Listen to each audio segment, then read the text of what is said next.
science, because I was looking through some posts the other day, and I saw someone that asked, and God bless them, but after seeing the responses that people gave her, I felt really bad for her, because they were all trying to sell her something.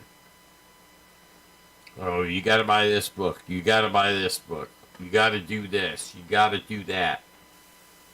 No, actually, you don't. So I got on there and I told her, you go to my website, bluecollarpolitics.org. It's all free. And okay, just a quick note to my producers. It is not showing up on my Facebook page. So I have all those listeners that can't hear anything I'm saying. Any thoughts about fixing it? I was very disappointed in, the answers other people gave her. So I told her, look, go to bluecollarpolitics.org. You go look through my thumbnails at the top and go to the PDF page. And there are so much survival information for free. That you can download. Thank you. And everything be hunky-dory.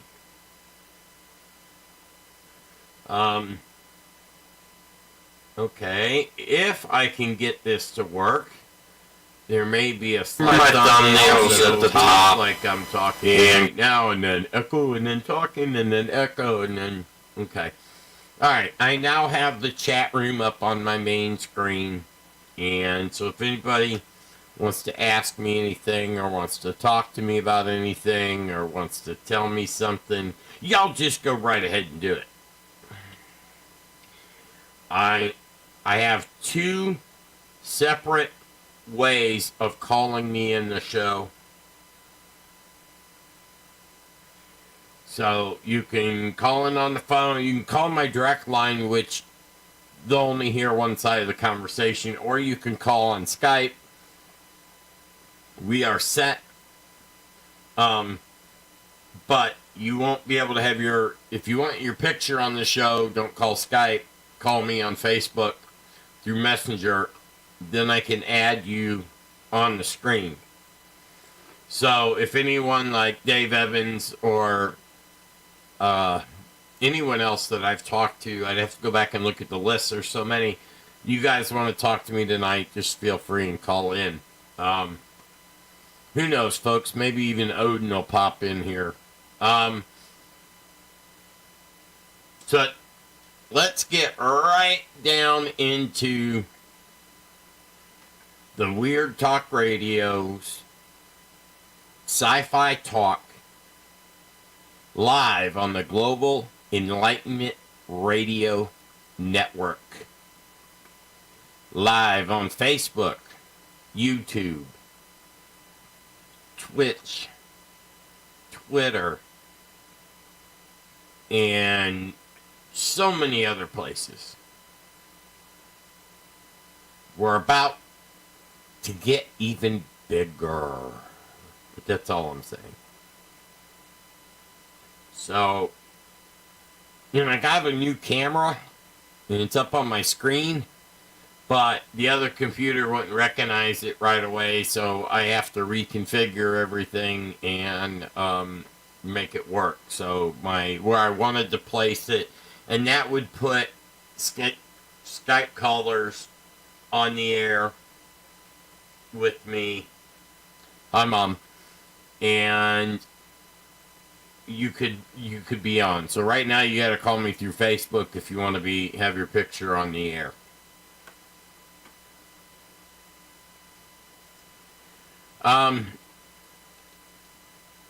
We have here at Sci Fi Talk, we got a busy week next week. We will try to keep everybody informed. Everything should take off on normal times, and we'll get into even more quantum mechanics. I love the whole concept of quantum physics. Quantum physics is in itself a beautiful thing.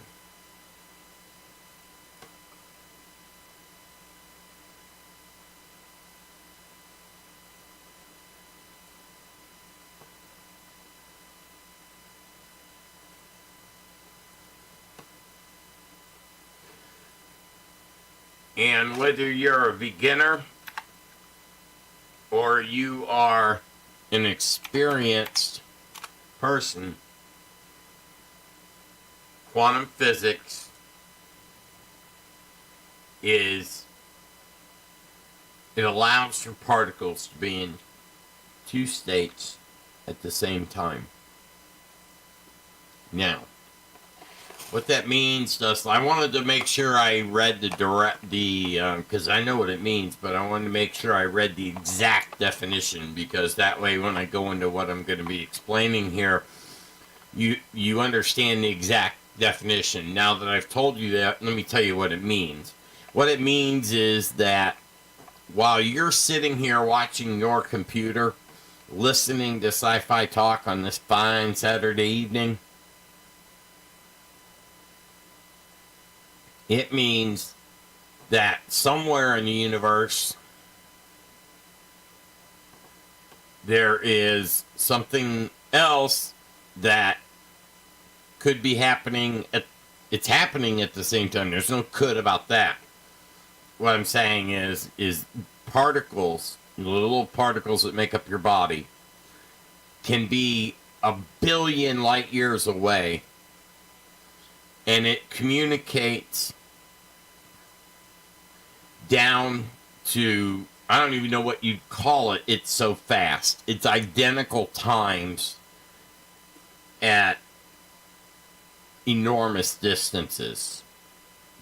When you feel your child get cut and you go, ouch, but your child is 1,000 miles away at a camp or something.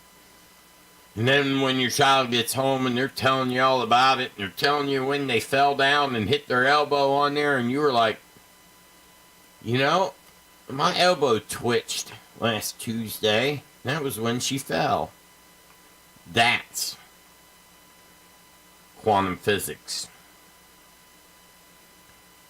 The fact that, and it's not,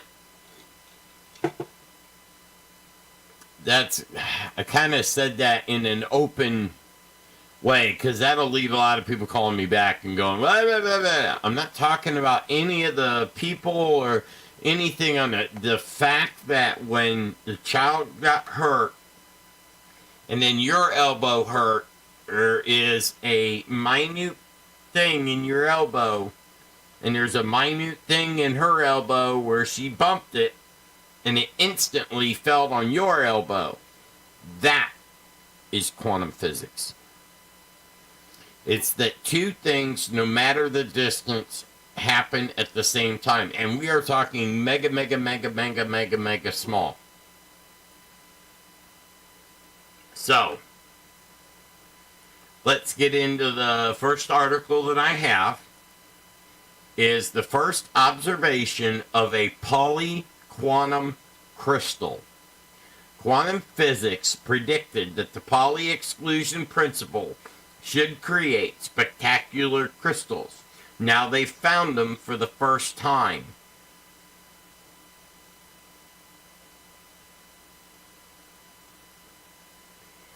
The Pauli exclusion principle is one of the most important and well-studied consequences of quantum mechanics.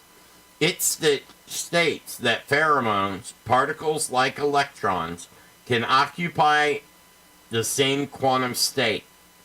It has profound consequences. It has profound consequences. One of the most famous structures of the atom. The exclusion principle ensures that electrons occupy different orbits around the nucleus. This kind of self-ordering is why atoms have volume and why the two of them cannot be in the same place at the same time. It's why we can't walk through walls.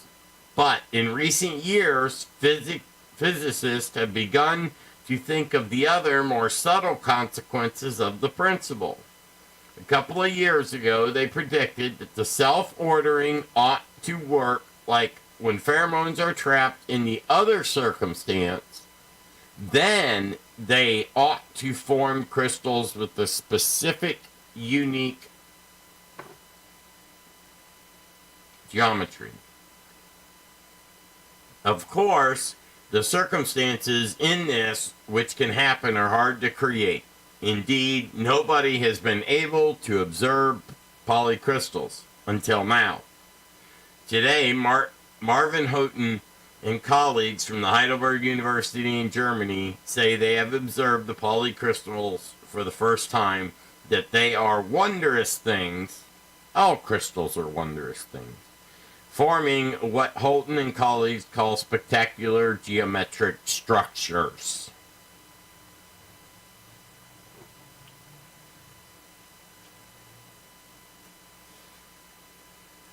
Unlike ordinary crystals, where the structure emerges from the intersection between the particles in polycrystals, the self-orienting emerges in the absence of interaction. The complete lack of interaction makes the experiment difficult to set up. The detection of polycrystals imposes that rather challenging requirements on experiments, and experimental observation has been missing to date.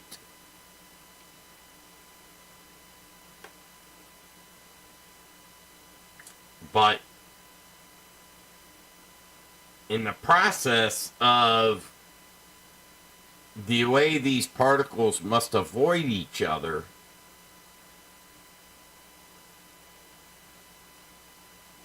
that's how the crystals emerge. Due to the Pauli's principle, they avoid each other and form exactly the geometric structures that have been predicted and termed polycrystals.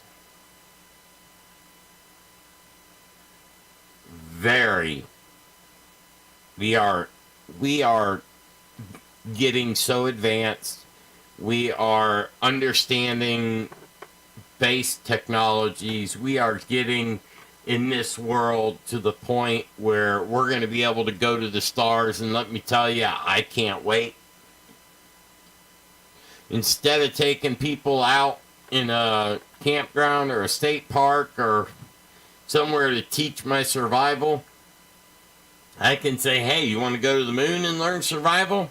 Or would you rather go to the moon of the planet Luxor? Doesn't matter where, you can go anywhere and survive. Because I will make sure that you have enough knowledge to survive anything. Now, I've been talking a lot about it, so I didn't have a chance to go to the news feed, and under the news feed tab at the top of the page, you go to the PDF, and then you have a whole list of survival stuff on how you can survive. And the politician's credo's there. And I'm not going to read it, but that is very cool stuff. And you know what? I haven't done it in a while, so I'm going to do something while you are on the air with us. So you know that I did it and I ain't afraid. I'm the one that did it. I'm the one that said it. So let's go here, and then we go bada bing, And then we go bada boom. And then we go Facebook.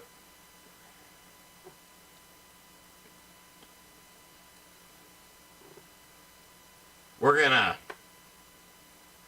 do a live while you're listening. Oh, okay. I thought something was messing up.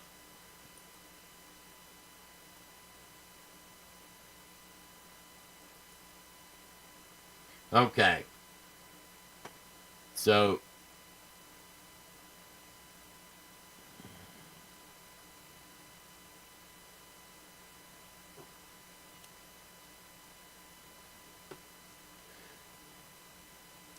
now, we also still have tonight the new theory of everything, and I can't wait to get into this. Room temperature superconductivity breakthrough. Oh yeah. Can't wait to get into that one. And you know how we have 4 forces? They found the 5th force. Five forces. It's cool. So I'm going to pay the bills a little early, and then we can get back to discovering this new science that is oh so important, that we keep on searching for scientific answers as we go through this coronavirus, because you never know when you come across something new in science that will work with stuff that you're facing on a daily basis. So it is so important. So we'll be right back after these messages.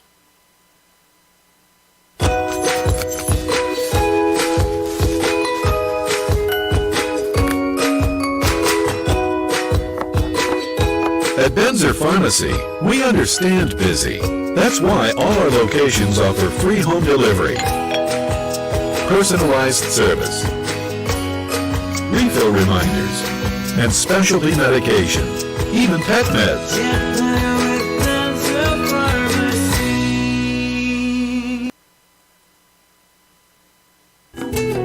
Are you sick of our healthcare system? The lies, constantly putting you on one more drug that isn't covered by your health insurance company? I'm sick of it too. And I found a very old recipe for colloidal silver.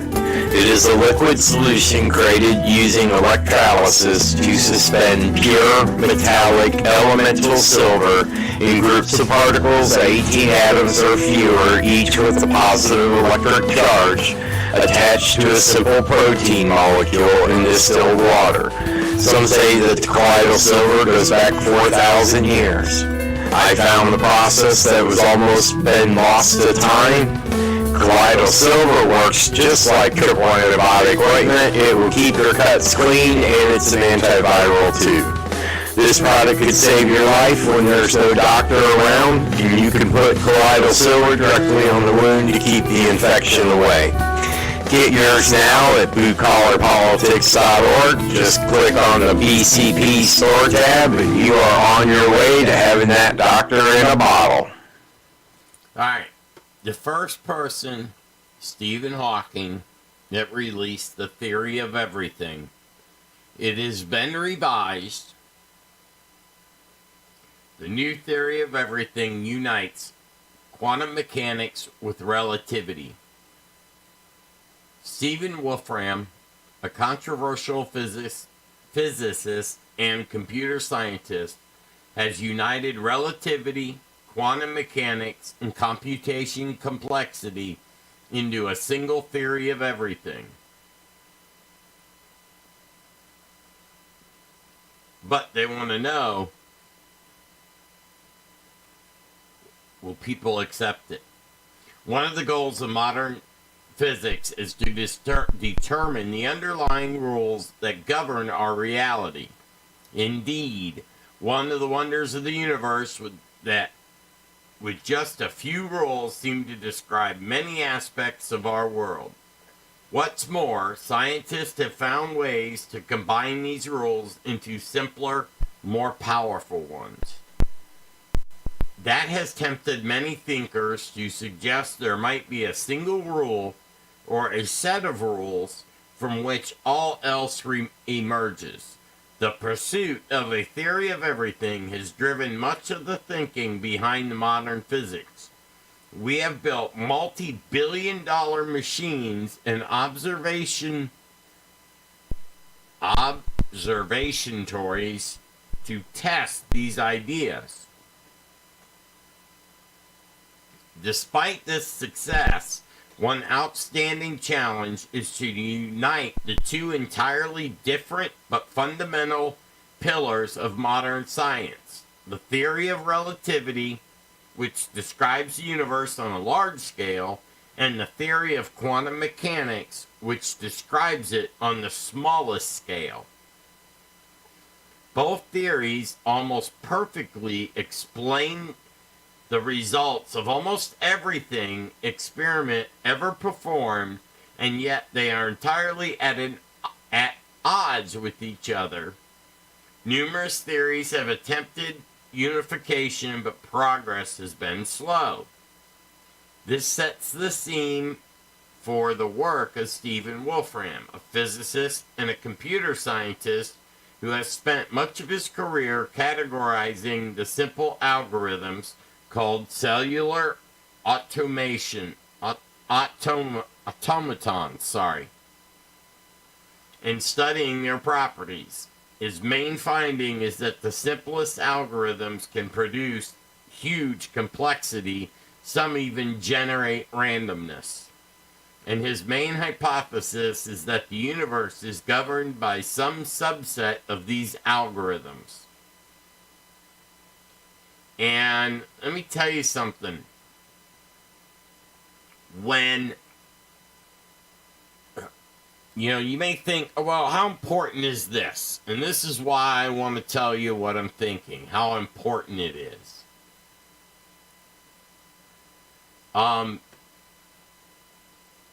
In order for us as a human species to take flight and take our seed to everywhere in the universe, we must first understand not only how the universe works on the surface, but what I'm talking about tonight is that underlying layer that allows everything else on top to happen. Food for thought. When you were taught science in high school, I'm talking not even high school, 7th to 8th grade. You were taught that everything in the world is made up of atoms. Atoms have a core, a nucleus, and they have electrons that float around them. And it is charged positive or negative in one way or another, depending on what it is. Hence, the food for thought. The food for thought is, if all the atoms in the world, or the molecules, which you have billions and billions and trillions and 100,000 trillion, and that doesn't even come close to what I was trying to explain it. If you counted all of the sand 10 feet deep on a 100-mile stretch in Miami, count the sand particles, and that's how many a human body needs. So if a human body needs 100 miles of 10 feet deep of beach, 10 feet wide, 10 feet deep, 100 miles long, you're sitting there going, oh, wait a minute, that don't make no sense. Like me, I'm 5'12" or 6 foot, 5'11", 6 foot, depending on what age. I shrunk a little with my back injury. So I think I'm 5'11 and a half now. 200 pounds. I'm an average guy. And all the molecules in my body add up to a 10-foot by 10-foot, 100-mile stretch of sand if you counted every piece of sand. That would be the number of molecules that I have in my body. You're like, no, wait a minute, that don't work. Food for thought. Are we living in the world, or is this a simulation? It's hard to say, but there's a lot of people out there that believe we're living in a simulation. Because technically, we've not seen, when they look for these planets throughout the universe, they're not taking a microscope, a telescope. We're not looking down, we're looking big. Or distance. If they take a telescope and they say, oh, we found a planet, it's 500 light years away. They are not seeing the planet. What they are seeing and how this whole project works is they point their telescope at a star. And then they leave the telescope pointed on that star for 24 hours. And then, and some of these telescopes are pointed at a star for months. It depends. There's not many they can do like that because you only have the north and south poles to where you could set up a telescope to where it could look at a star for 24 hours. So it's a very limited piece of sky. And what they do is they find black dots that go in front of the sun. Because if you go out and, I'd say stand on Jupiter, but there is no Jupiter to stand on. It's a gas giant, which we only know, as far as we can tell, it's a gas giant, but we don't know if there's a rocky core or anything. I mean, heck, we know more about space than we do our own planet. They've been saying, oh, it's an iron core inside our planet. No, it's not. This planet would not work with an iron core. Although, what it is made of is so heavy, it's heavier than iron, but it is moving and it's spinning around, and if that thing ever stops, we're screwed. All right, now they'll see this black dot go in front of the sun. And they're like, that's a planet. So if you go out to a Jupiter moon, say, and you turn around and look at the Earth, and you look in a telescope, and you look at the sun, you will see once a day the Earth go past the sun. Well, while the Earth is going past the sun, it blocks the light. Now, you can't see the Earth, which you would be able to at that distance because it's relatively close.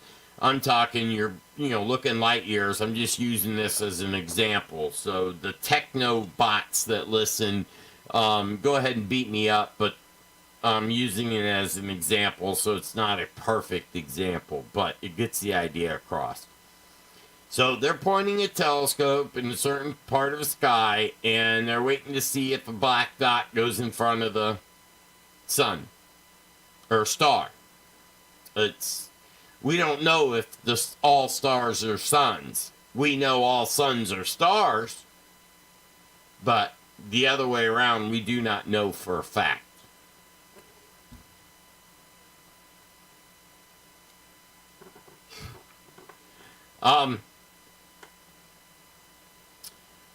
So and that's how they're identifying planets. And then they take from that data, and once they find, because you can point a telescope at a distant star, and you can leave it there for 11 months 29 days out of the year. So you got 2 days left that you don't point it at it. And that could be the 2 days that the planet goes across in front of the sun, so you missed it and you don't know if it's there. So you also have to remember you have to catch this at the right time. So they do pockets of predetermined areas of the sky that a computer-generated program turns the telescope, and it does so long here, so long there, so long there.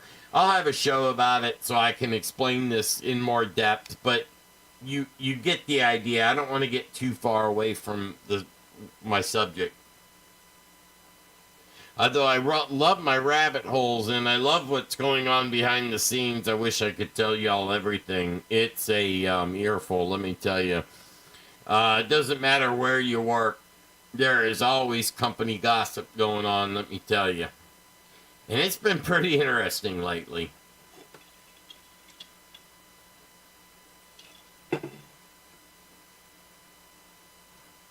Oh, let's see if I can reach. Alright, that's better. I didn't like the light shadow that it was casting on the through the camera, so I'm adjusting the studio lights. There, that ain't too much. Them lights are making me hot, so I gotta cool off a little. So it looks like it's coming through nice and clear now anyway, so you can see what's going on with that camera. And I very soon will have a brand new camera that can you'll love the new camera too. So oh,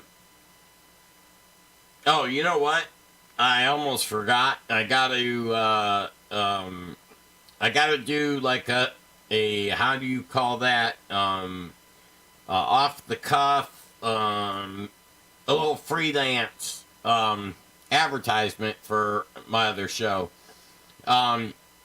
Next Tuesday, this coming Tuesday, you are in for a treat like you've never experienced before. We will have the man, Odin, in studio in Central Florida for next week's shows.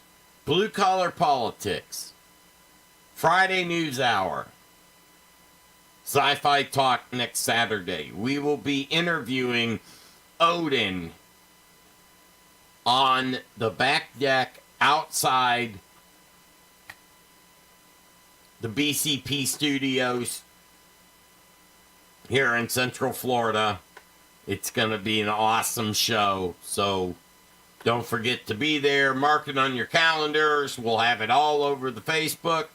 We'll have it on advertising everywhere we can think of to have it advertised. So we're going to be outside in a comfortable situation, and we're going to sit right outside the studio and do the show, and I'll be able to interview them through 2 of the shows, and then he'll be a guest on Friday News and help me put out the hour of news. And I make no promises that the show will end when it's supposed to. You get us in the same room, and we talk a lot. So I think you will enjoy next week's shows. We got one heck of a treat, and we'll probably have people calling us and talking throughout the whole thing. We're going to invite everybody to call in, and we'll have that.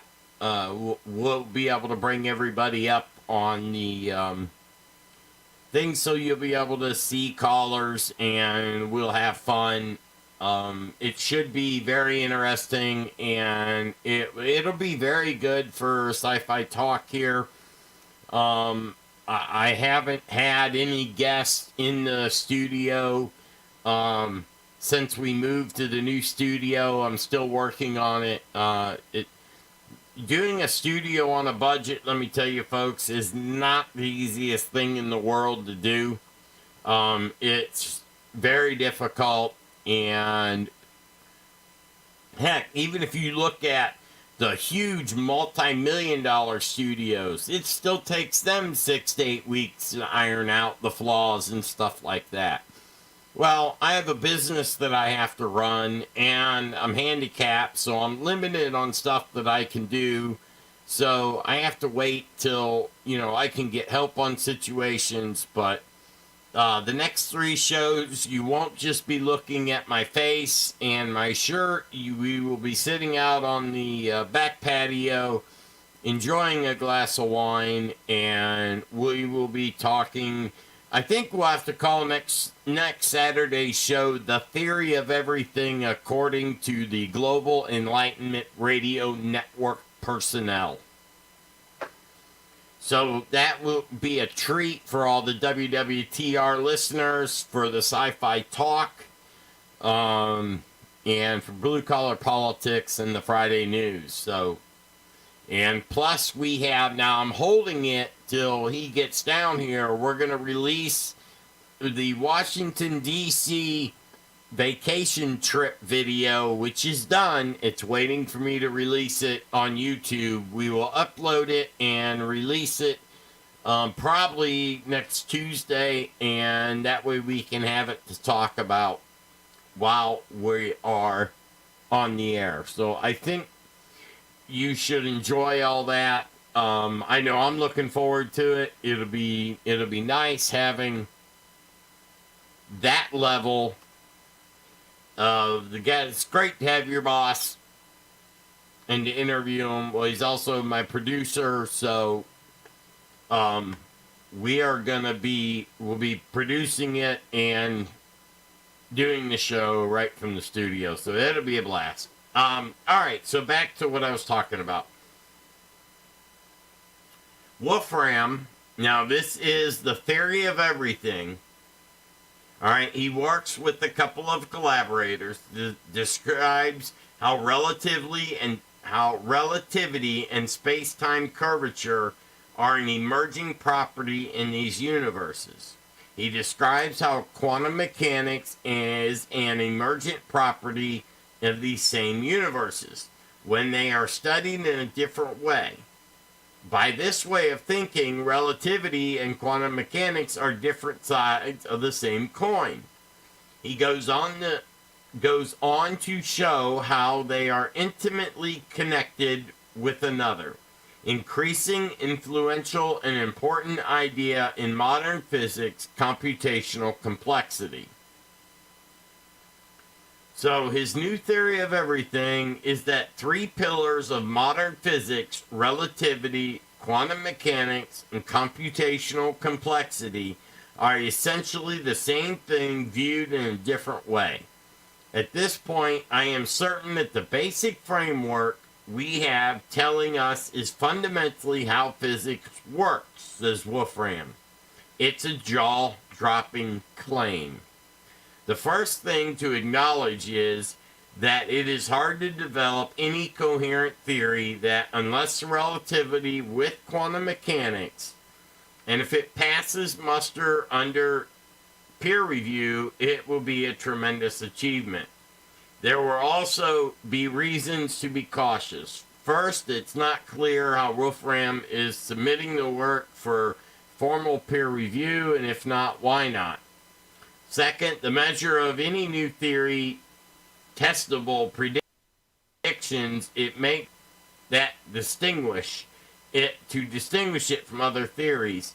Numerous interesting ideas have fallen by the wayside because their predictions are the same as conventional or better known theories. Wolfram certainly says his approach leads to new predictions. We've already got some good hints of bizarre new things that might be out there to look for, he says. I like this guy. But whether they are testable is another matter, since he leaves out the details of how this could be done.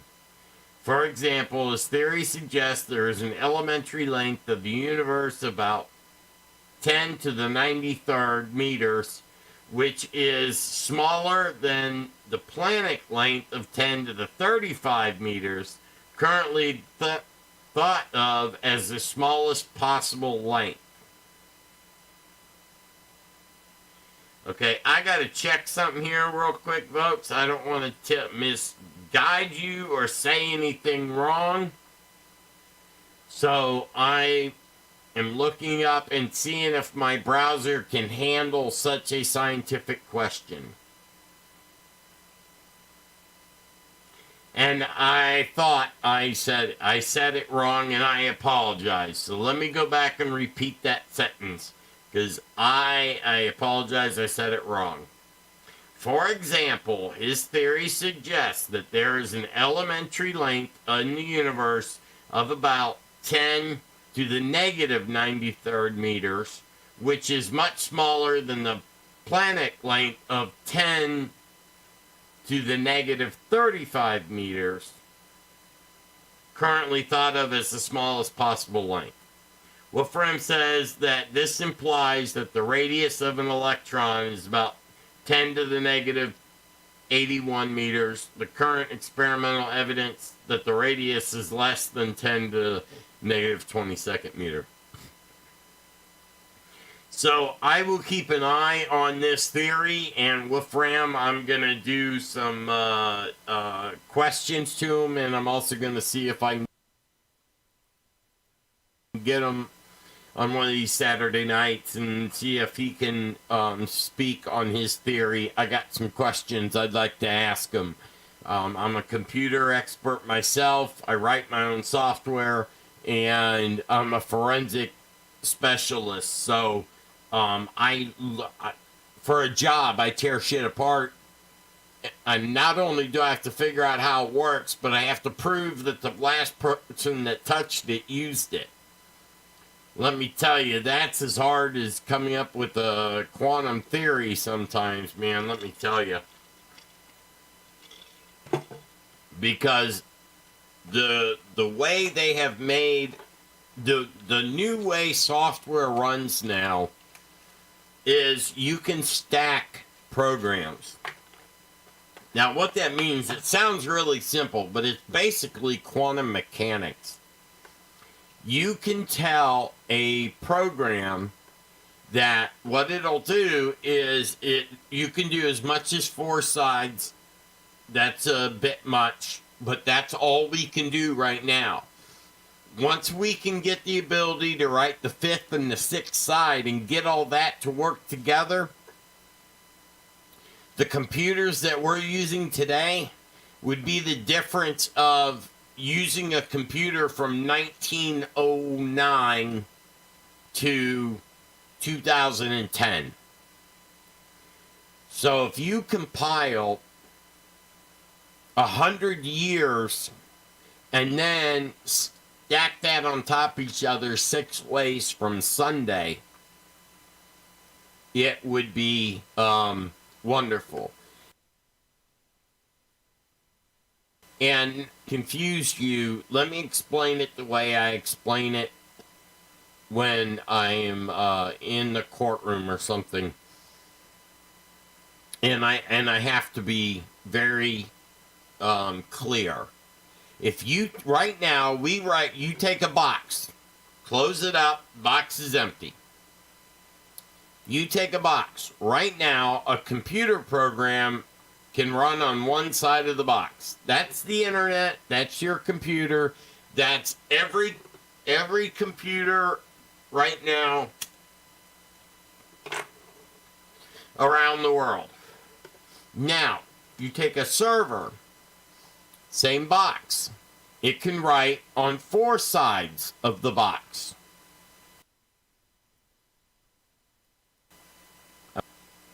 Now, if you take quantum mechanics can write on 6 sides of the box. Now, once we fully understand it, because no one's written a program in quantum mechanics yet. We're still discovering shit. We're a brand new baby, toddler, our mama for everything. And mama not always there, so that's why stuff goes kaput sometimes. We are at the baby stages, even though you think, wow, we've got a lot of advancements. No, not really. we're still at the baby phase of learning.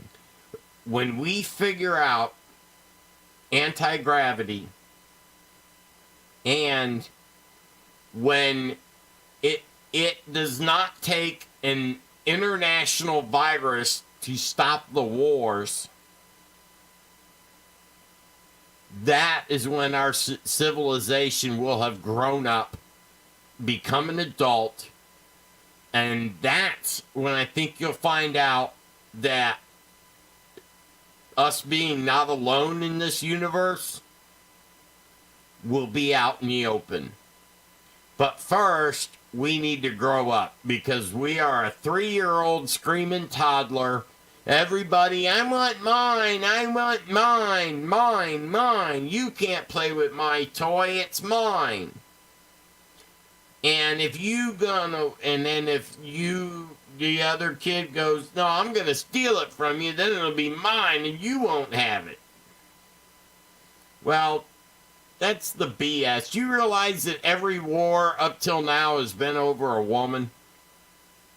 I kid you not. If you look down to the real reason why the few people around the world that decide we need to be in a war, and most of them are the manufacturers of war equipment, I don't think people realize that Nicolas Cage in the when he played the gun runner, these we as a manufacturer of military armament, we sell to both sides of just about every conflict. Halliburton is probably one of the richest men in the world, because he goes in and fixes everything after the war's over. Now, that's a big company. I mean, you're talking, I don't know, how many employees does Halliburton have? I'm curious at that. So I'm going to pop a little question in my answer box. How many employees does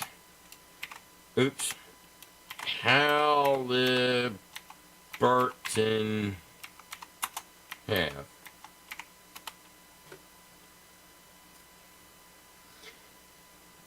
Oh, that's it?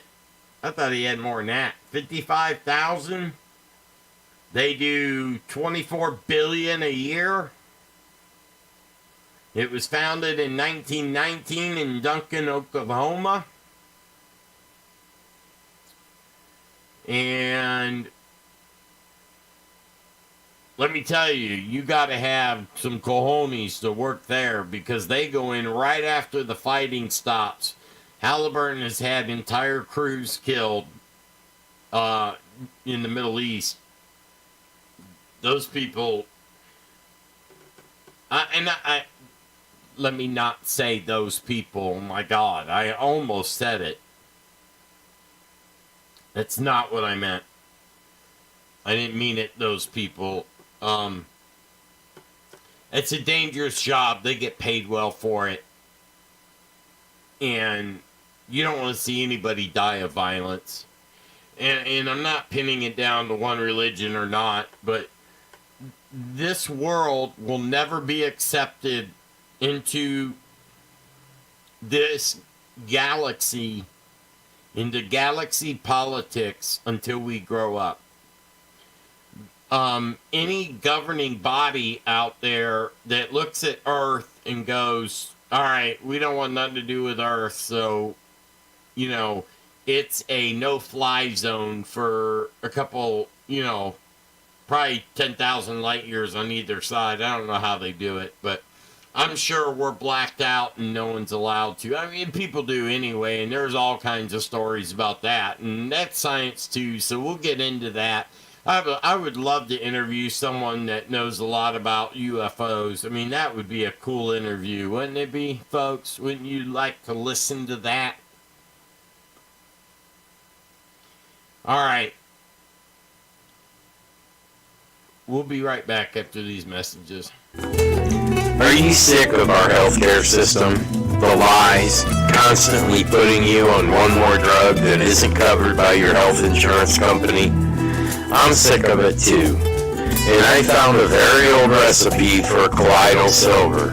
It is a liquid solution created using electrolysis to suspend pure metallic elemental silver in groups of particles of 18 atoms or fewer, each with a positive electric charge, attached to a simple protein molecule in distilled water. Some say that the colloidal silver goes back 4,000 years. I found the process that was almost been lost to time. Colloidal silver works just like triple antibiotic ointment. It will keep your cuts clean, and it's an antiviral too. This product could save your life when there's no doctor around. You can put colloidal silver directly on the wound to keep the infection away. Get yours now at bluecollarpolitics.org. Just click on the BCP store tab and you are on your way to having that doctor in a bottle.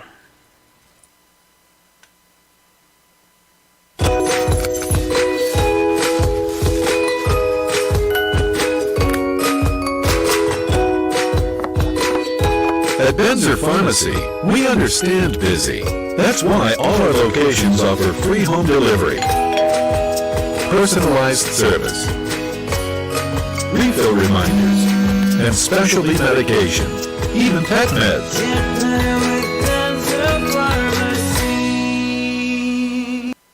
I knew that would open up right in front of what I was working on. Dang it. Sorry. Are you tired of coming home to find out only that you've been robbed? Did your alarm company call you and tell you that you've been robbed and the police will be there in 20 minutes? No one can stop all thieves. But at CK Custom Security Consultants, we can design and install a real CCTV security system that will give you the evidence you need to put them away. Security Consultants, we do an on-site engineering assessment where we discuss the pros and cons of the different security systems available that just might suit your needs. This service is free. There are several different financial options available for you, and we look forward to meeting you and assisting you in reaching your security goals. CKCustom.com, where all of your security needs are met.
In our obsession with antagonisms of the moment, we often forget how much unites all the members of humanity. Perhaps we need some outside universal threat to make us recognize this common bond. I occasionally think how quickly our differences worldwide would vanish if we were facing an alien threat from outside this world. And yet, I ask you, is not an alien force already among us? What could be more alien to the universal aspirations of our peoples than war and the threat of war? See, now, I like to play that because I want to remind everybody, Reagan said that years ago, and I have the whole speech, but I don't play it. I picked out the important part, and I said, look, this is the part we need to pay attention to, and I don't think it should ever die. Okay? Literally should never die. We have to stop the wars before we can grow up as a species. Because if you head out into that universe as a war species, and all you're going to meet is the barrel of a gun. Because I'm telling you, you may not believe me, but there are some warring, and they're not, this is not in conflict with the Bible. We are God's chosen people here on earth, okay? They're not human. And there are some people out there that know a hell of a lot more about kicking someone's ass than we do. It's not a bar fight. And that's basically when you look at all our fighting and everything that's going on amongst us, nobody has to come down and kill us. We're killing ourselves. This COVID-19 is, as bad as it is, there are good things that will come from it. And the fact that people that hated each other before it are now helping each other get through it. This is so very important to get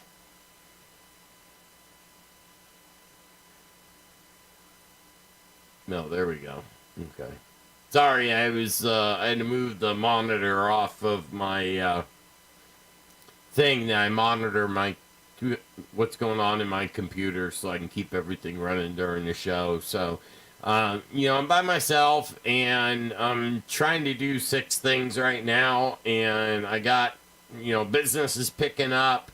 We got some big clients that we're working on, and I need to get stuff ready for other clients so I can get those jobs too. Business is picking up, and you're going to have people that get out there, work hard, and, I hate to use the word take advantage, but there are so many businesses that were lost to this COVID-19 that were hanging on. Any business that was hanging on by its thumbs when you should have a whole handle grip on there, they're done.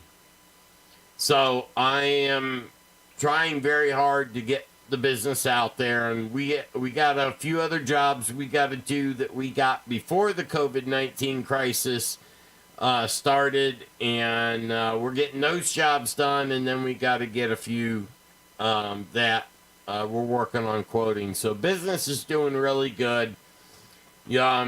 Please check it out if you get a chance. It's at www.ckcustom.com. That's CKCUSTOM.com. And we do security and digital forensic work. We help businesses figure out who's stealing from them and stuff like that. We are consultants that also do the work. So, I'm the consultant, and then I got guys that work for me that do the work. I'm handicapped now, so I can't do the work anymore, I miss that. I love doing the work. I mean, that's why I went back to school. And most of my people who know me that have listened to Blue Collar Politics or have listened to me, because Sci Fi Talk's relatively new, there's just so much interesting stuff in science that I didn't have enough time on my other show to get into it. So I love coming over here because then I can get into the science part and we can have a little discussion. Let me find there it is. Okay.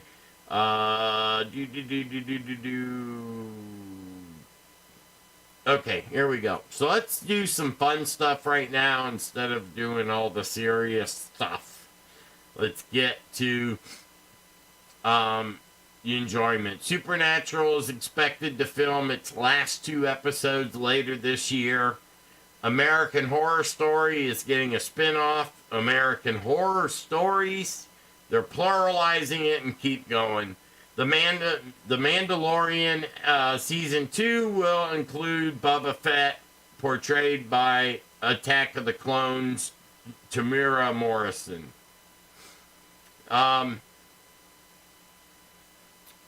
Oh no. Movie review. Scooby-Doo. Or Scooby Don't Check Out Scoob. This weekend, Warner Brothers has released its latest reboot of the beloved Scooby-Doo franchise with Scoob. Originally set as a full-blown theater release due to the global pandemic. Let's check the rest of that story out. I love Scooby-Doo. Scooby-Doo's my hero, man. I think they need to make Scooby, they need to make him more of a Marvel's hero, you know? I mean, because the rest of his detective team's trying to solve this crime or, you know, this ghost or something, and Scoob and Shaggy are trying to raid every refrigerator and kitchen they can find, because in that van they're smoking doobies and getting high, and they both have their medical marijuana license, and it cracks me up because they're not afraid of the ghost. They're more concerned with, we got the munchies and we got to find something to eat. So, you know, Scooby's my hero, man. I love Scooby-Doo. This weekend, Warner Brothers has released their latest reboot in the Scooby-Doo called Scoob. Theaters being closed worldwide, Warner Brothers saw an opportunity to entertain the masses right in the comfort of our own homes while we try to ride out the proverbial storm by releasing Scoob for both purchase and rental digitally through online services, including Vudu and Movies Anywhere. I bet, how much did they pay to get in that article? Let me preface them by saying that I am unabashedly massive fan of Scooby-Doo franchise and have been since I was old enough to pay attention to television. When I first saw and heard that Warner Brothers was rebooting their brand with an all-new CG animated film that would retell the origins of the team, I was immediately interested. I was very hesitant about getting my hopes up as months went leading up to the film's release. We found out more about what was going to be included in the film with the characters from Hanna-Barbera's back catalog, including Captain Caveman, Duck Dastardly, and superhero duo Blue Falcon and Dynamite, all set to make appearances. Jinkies. I knew this wasn't going to be just another Scooby-Doo movie that retread the same old story again like so many had before it. Alright, you know what I'm going to do? I am going to, first of all, we got to do the important thing. I'm going to save this image to my computer just because I can. Alright, so we'll put that in that folder. Alright, now what we will do, I will treat my Facebook listeners. So if you are a Facebook, you stupid thing, hang on a second. Gotta wait till it cycles through, grab it, and then we go here, and then we go here, and then we go, uh-oh.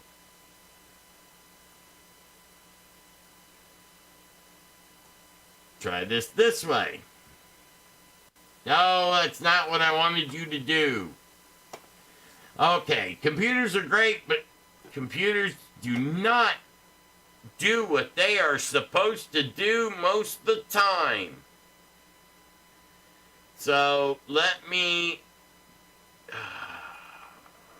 I have to reload the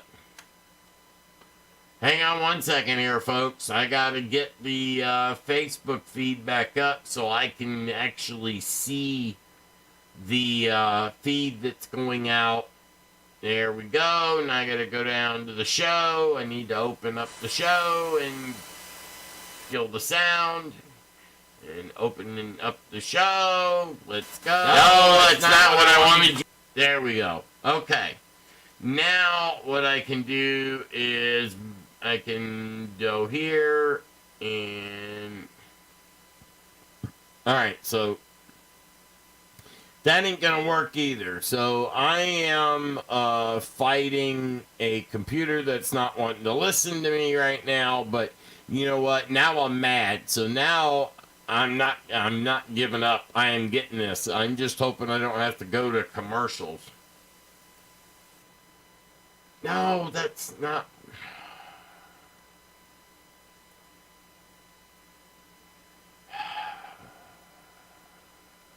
Up the show. Let's go. No, that's not what I wanted. There we go. Okay. It's not listening to me. 1 second. Oh, shoot. I can't do that. Alright, we will have to go on to something else. I gotta get this because you will love this, okay? I'm telling you, you will absolutely love this. And it's worth going through all the trouble of doing this. I just gotta simply, it has a file extension that's annoying, and I need to resave it in another program so I can change the file extension. So we got to get it off that web crap and put it on and create a PNG. There we go. That's the one I want. Save. Okay. All right. So now I can close this, and it's right there. And then I can... And then I can go over here and...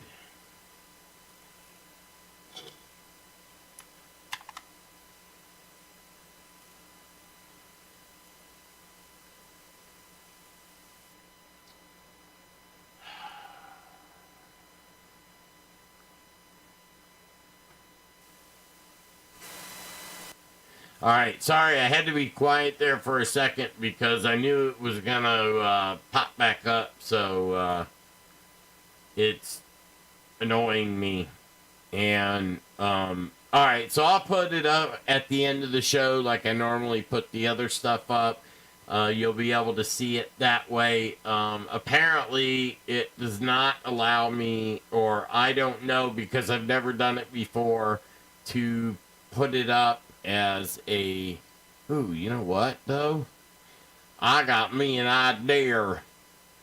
I just have to open it with the right file. I can do that with... I think I can do it with this program. Okay, so let's go over here. Let's add a... Oh, wait a minute. I can do it this way, duh.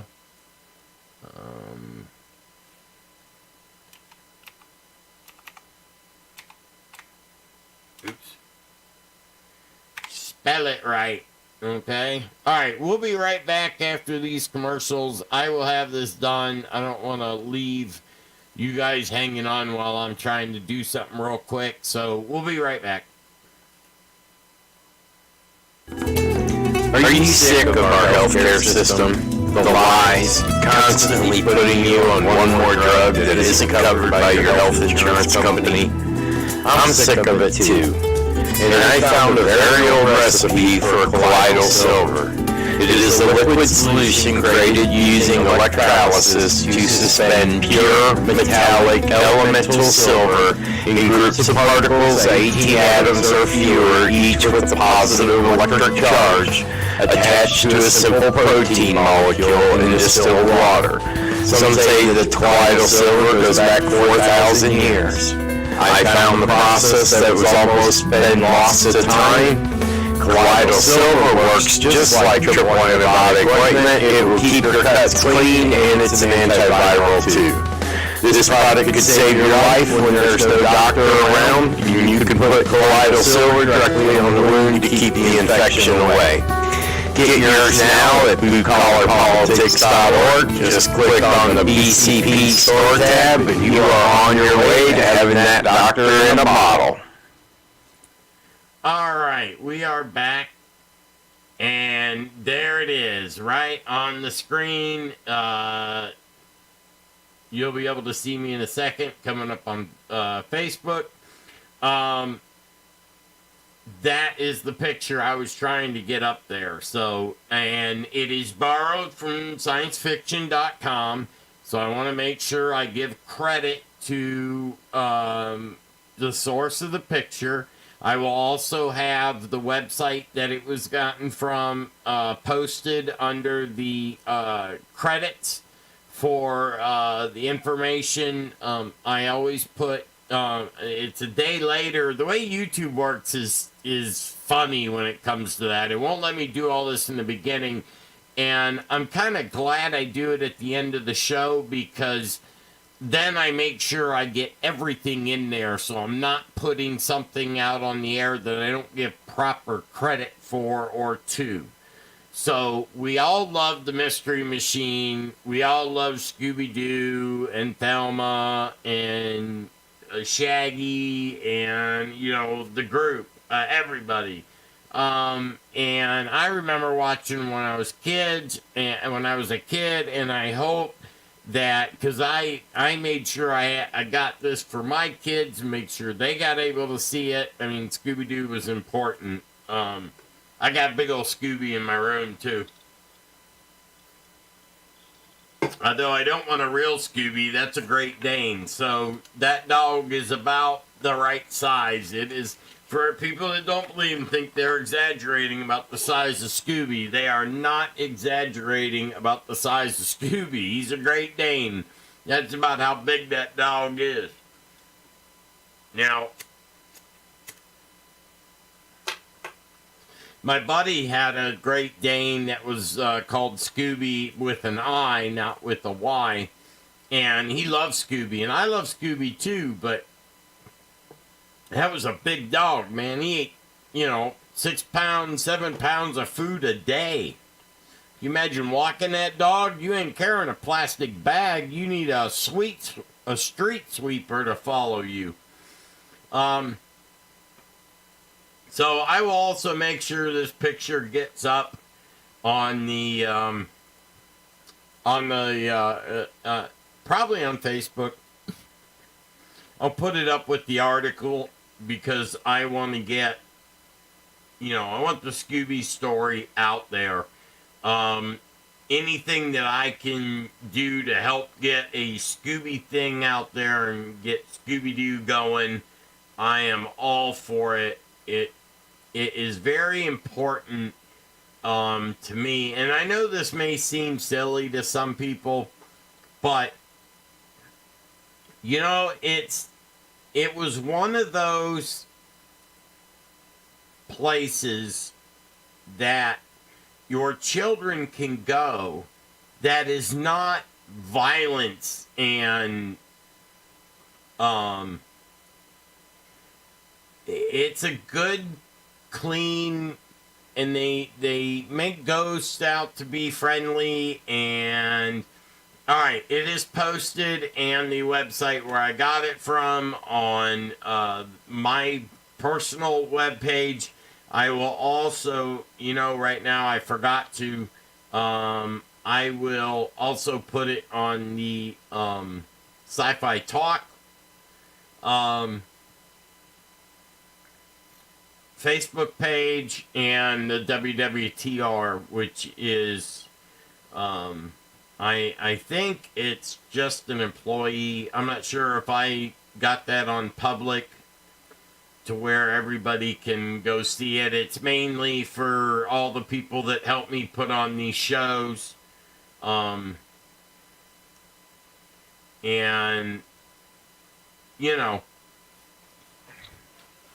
so this has been a really good week. We've gotten some new equipment in here in the studio, and it is taking me a little bit of time to sort things out and, you know, get all this stuff added in and get it, all the adjustments made and all this craziness. But we will get it worked out and get it, you know, tweaked just so for you. And I hope you're enjoying the improvements. I hope the audio quality is better for you. I hope the video quality is better for you.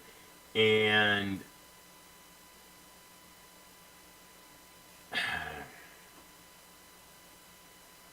we are always trying to improve ourselves for the listener.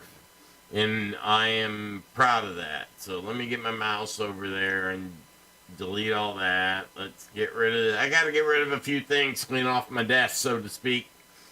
All right, so let's get back to our science fiction, I guess you could say, break from science, because, you know, I know I still got little kids listening, and I want to get to some friendly stuff for the kids. And then after we start talking to Odin, we will shift to adults only and have a good conversation there like we always do with Odin. But we got to put him as a rated R.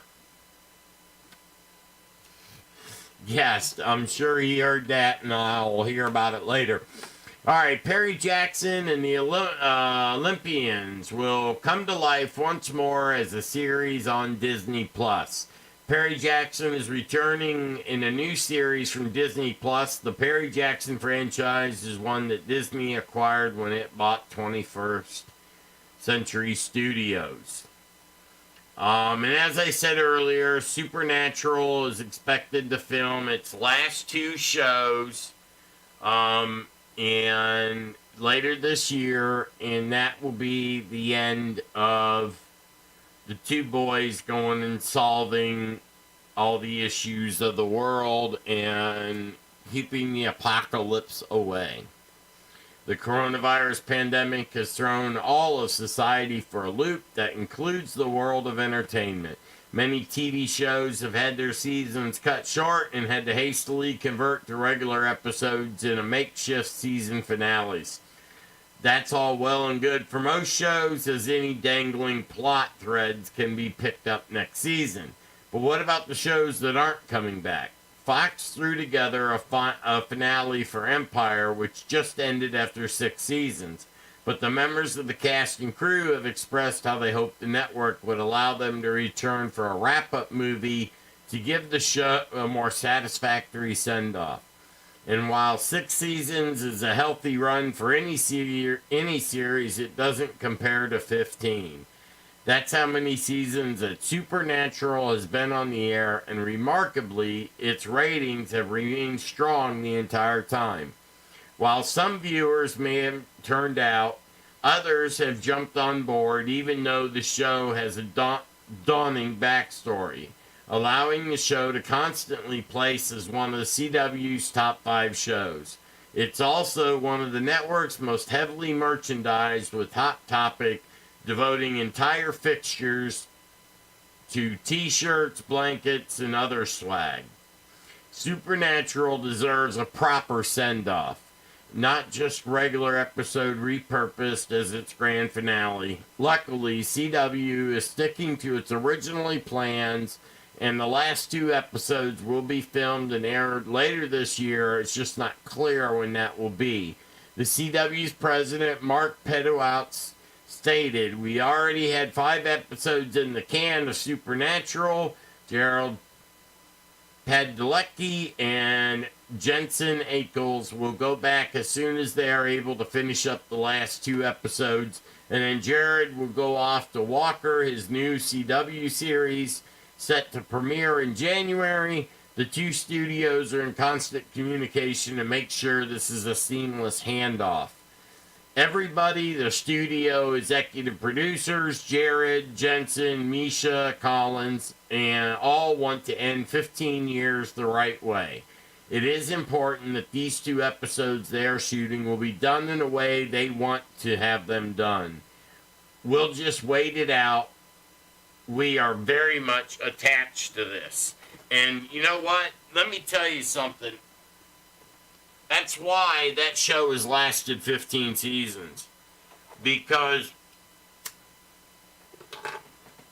I watched Supernatural from show 1 to show 100.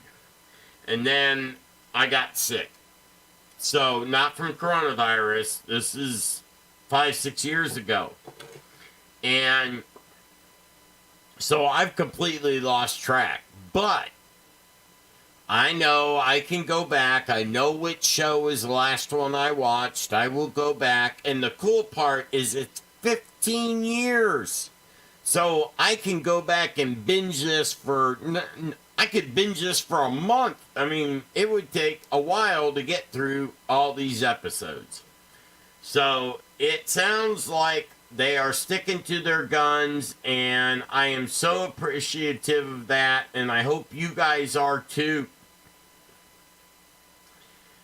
This is a very good series, and I hope you all have had a chance to check it out.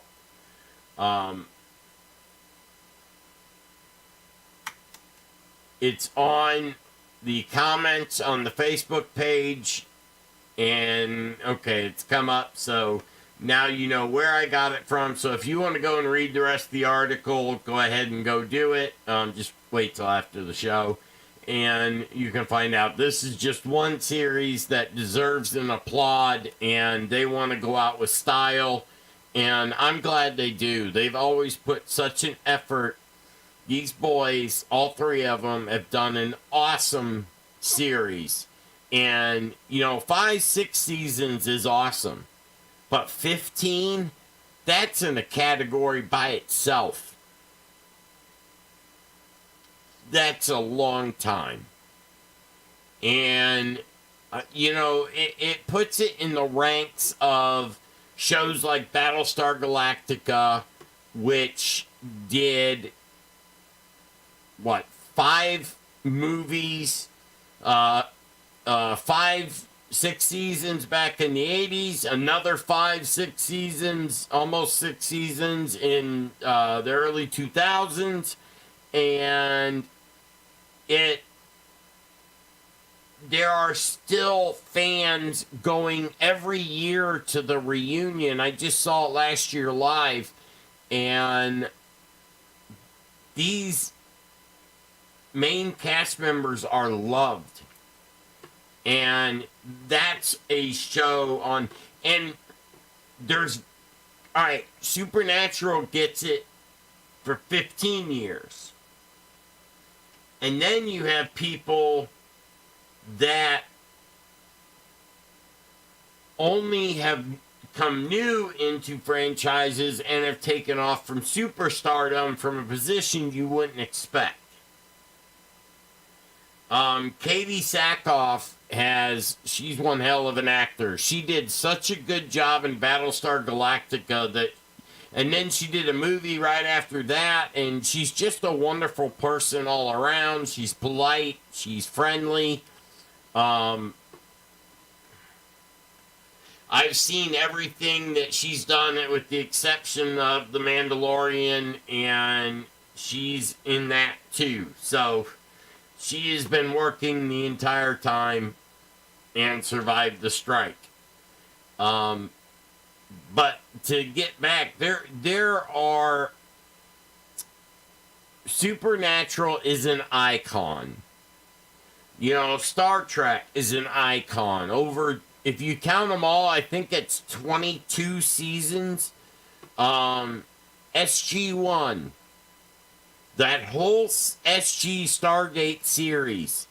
I think they had 11 seasons of SG-1, then they had 5 seasons of Stargate Atlantis, then they had, I think, 3 seasons of Stargate Universe, and people want more. I wish that show, they need to continue on with the Stargate Universe. Okay? They're doing a hell of a job on that ship, and I don't like the ending. I think they need to go back and fix it and make it right. That was kind of an insult to the TV watcher. I don't know about y'all, but I'll report news even on stuff I don't personally like. I do not like Arrow, the Arrowverse, any of that, but it's too moody for me. But the entire Arrowverse, along with the rest of CW's new fall lineup, has been pushed to 2021.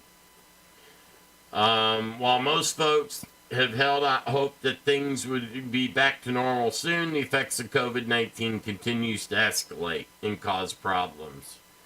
And I'm glad that they are getting some things sorted out, and it's going to take time now to get everything organized. Twitch's interactive series Artificial will be back for a 3rd season. Twitch's innovative and interactive semi-scripted series Artificial is coming back for a 3rd season, and its format has been adapted to work. I'll finish my sentence in a second. And its format has been adapted to work with the current COVID-19 shutdown situation. Slightly renamed Artificial Remote Intelligence will return on the streaming gaming platform on May 21st with the first of 12 two-hour episodes. Since its debut, Artificial, the first scripted show on Twitch, has won an Emmy Award, the first for Twitch, and a prestigious Peabody Award. Oh my gosh. I didn't even know. I'll have to check this one out. So let me put it up there on Facebook.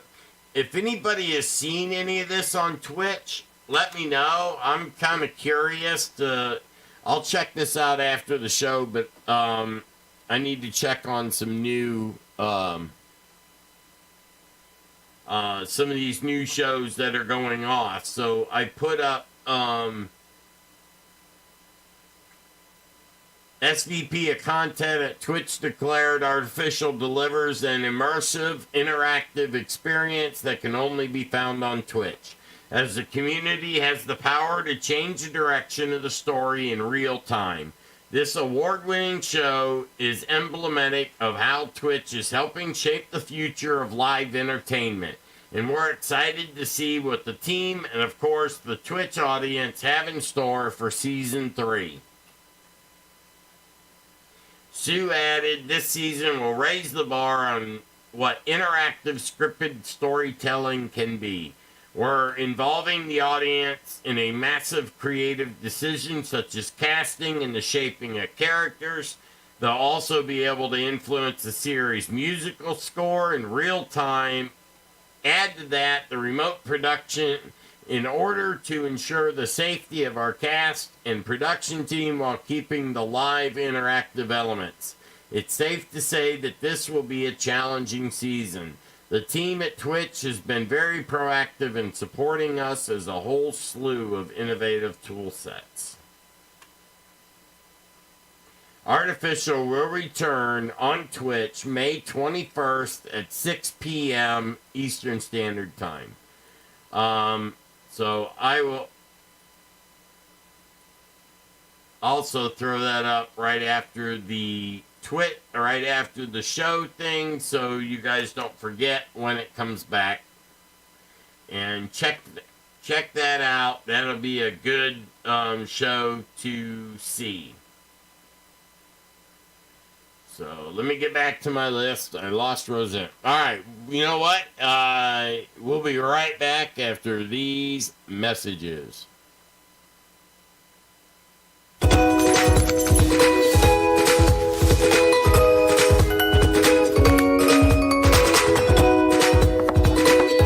At Benzer Pharmacy, we understand busy. That's why all our locations offer free home delivery, personalized service, refill reminders, and specialty medication, even pet meds.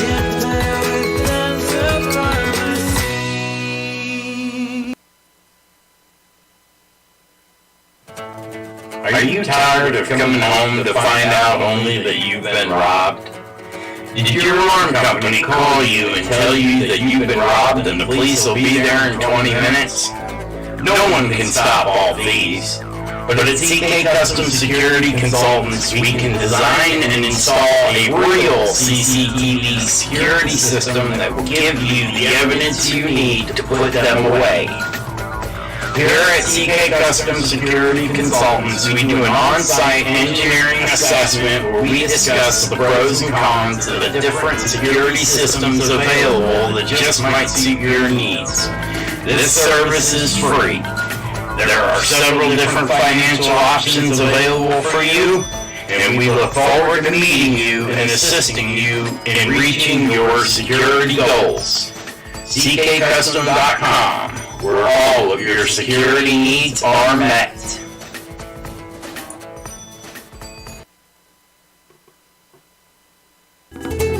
Are you sick of our healthcare system? The lies, constantly putting you on one more drug that isn't covered by your health insurance company? I'm sick of it too. And I found a very old recipe for colloidal silver.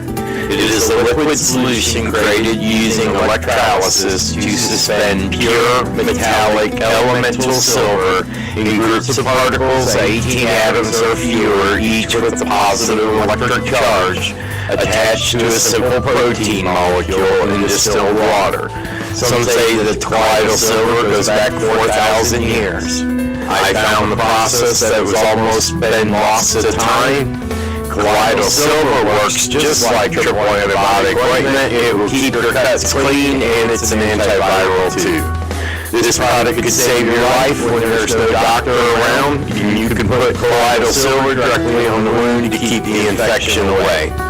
Get yours now at bluecollarpolitics.org. Just click on the BCP store tab, and you are on your way to having that doctor in a bottle.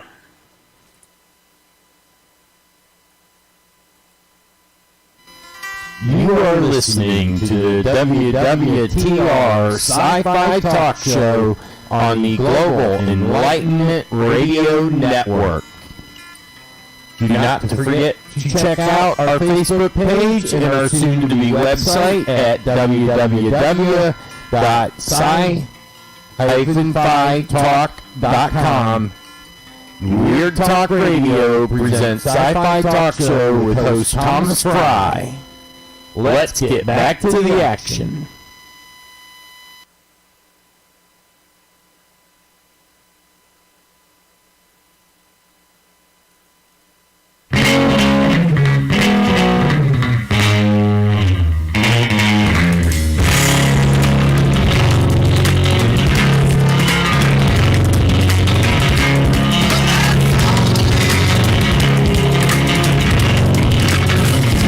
Millions of birdies talking out loud.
You are listening to Sci Fi Talk Show on this Saturday evening on the Global Enlightenment Radio Network with your host, Thomas A.J. Fry, and welcome back. I figured you'd like that little ditty. It's one of my favorites. It breathes some levity into the show. All right, we got just a few more things on the TV, and then we'll get back to the science. So, one of the last stories on the sci-fi is the blast off with the first trailer for Netflix Space Force from Steve Carell and Greg Daniels. Steve Carell is coming back to the world of sitcoms, and Netflix has landed him.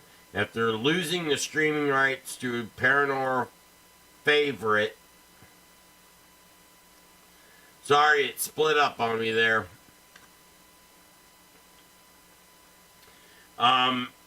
After he left streaming to Paranormal Favorite The Office, Netflix turned to Carroll and his Office collaborator Greg Daniels to craft an all-new workspace sitcom, Space Force, and it's sure to be out of this world. As Carroll explained to Deadline, Netflix had this premise that they thought might make a funny show. The idea that made everybody laugh in a meeting, and the idea show about the origins of fictitious Space Force, which there's a real Space Force, but they don't serve in space, they serve on Earth. I heard about the idea through my agent. Netflix pitched the show to me, and then I pitched the show to Greg. And we had all the same reaction to it. There was no show, there was no idea aside from the title. Netflix asked, do you want to do a show called Space Force? And I pretty much immediately said, well, yeah, sure. That sounds great. And then I called Greg and said, hey, do you want to do a show called Space Force? And he said, well, yeah, that sounds good. Let's do it. And it was really based on nothing except for this name that made everybody laugh. So we are off and running. The premise of the series is, of course, the proposed initiative proposed by the current president, Donald Trump, to establish a fifth branch of the armed forces in space. Joining Carroll, who portrays Air Force General Mark R. Nard, and is an all-star cast. John Malkovich co-stars the scientist Dr. Adrian Malloy. Ben Schwartz will be the consultant Neftoni Scrapaduco. Diana Silvers as Mark's teenage daughter Erin, and Tawny Newsome as a helicopter pilot Angela. And this sounds like it's going to be an oh, you know what? Let me see if I can play this for you. I think I can. Let me open up. Was it this one? No. I'll figure it out. Nope. That's this screen. Nope. Nope. Yep, that's it. Alright, here we go. I want to welcome our newest four-star general, Mark Naird, formerly number 2 at the Air Force. Thank you. It has always been my dream to command a service branch. Our nation's internet runs through our vulnerable space satellites. POTUS wants complete space dominance. To that end, the president is creating a new branch, Space Force, which Mark will run. What? This is a great adventure we are embarking on today. There will be setbacks, but greatness was never won without sacrifice. Oh, he is blowing it just like you thought. Yeah, it is a complete shit show. Oh, a dry cleaner. Yeah, they lost my dress wipes. Space should be a zone of wonder, not of conflict and death. The scientists who have loyalty to reason makes you a little untrustworthy. How much was that prototype? 4 million? middle schools. Cost as much as 4 new middle schools. No, keep up. Your attitude seems to be, give us money and don't look while we militarize space. Keep up. Hey, Mom, what are you doing? doing? Got suspended. Gave a teacher the finger. His blood pressure is spiking. No interruptions for 5 minutes.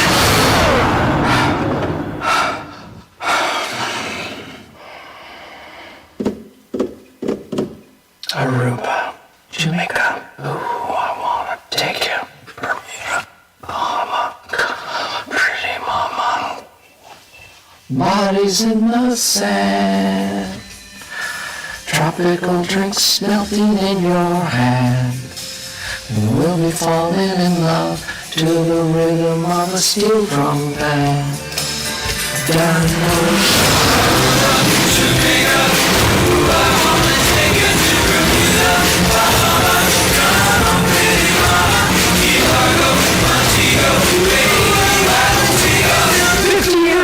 Our country put a man on the moon. But guess what, kids?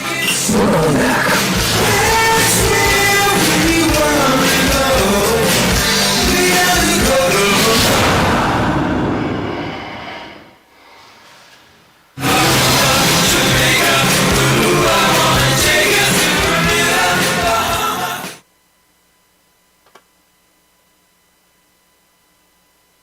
All right, so what do you think for the next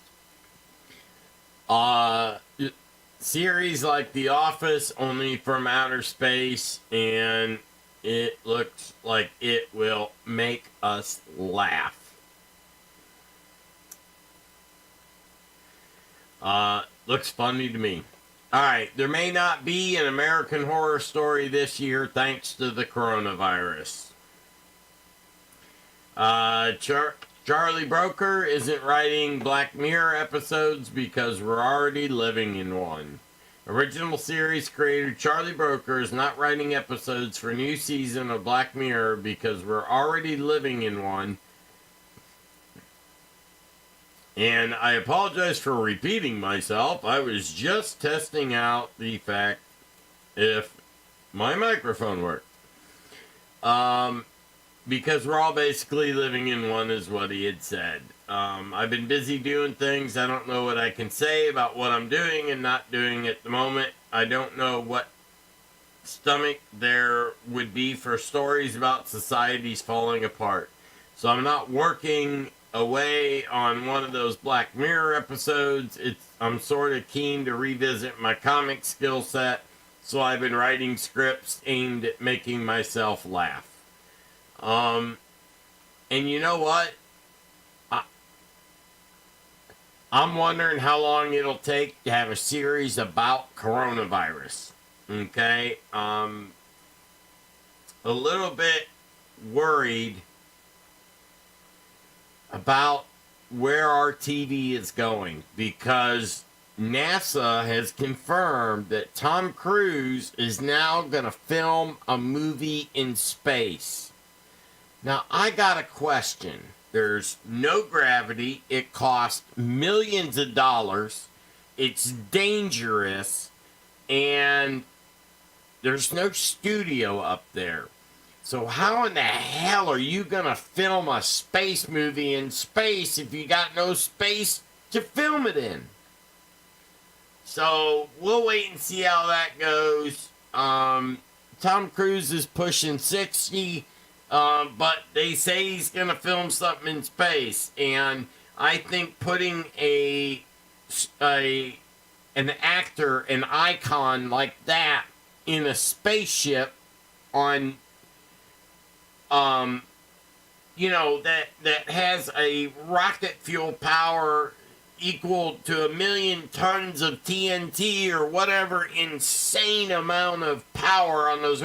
Did you remember when the last rocket that blew up on the pad, it didn't go up into space, it just exploded right there on the pad. It destroyed a $10 billion cargo and all that. And Tom Cruise is going to get in a capsule, which we don't have, and he's going to fly in a rocket up to space. I don't believe it one bit. What I think they may do is get that plane that flies up and down and film it inside a plane body, but what the hell kind of show are they going to get where, I don't know, it just doesn't make Alright, now you got Nat Geo's The Right Stuff will lift off on Disney Plus instead. I don't know.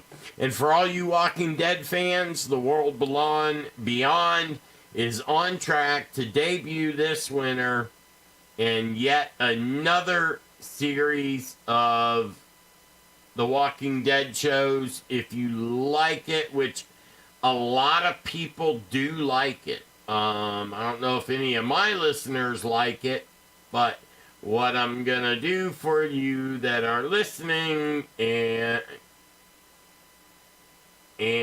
I don't know if you like it or not, I personally don't. So this is how I present that story. Alright, so it's up on Facebook. You can read about it. It's The Walking Dead, The World Beyond. The end of the world was our beginning.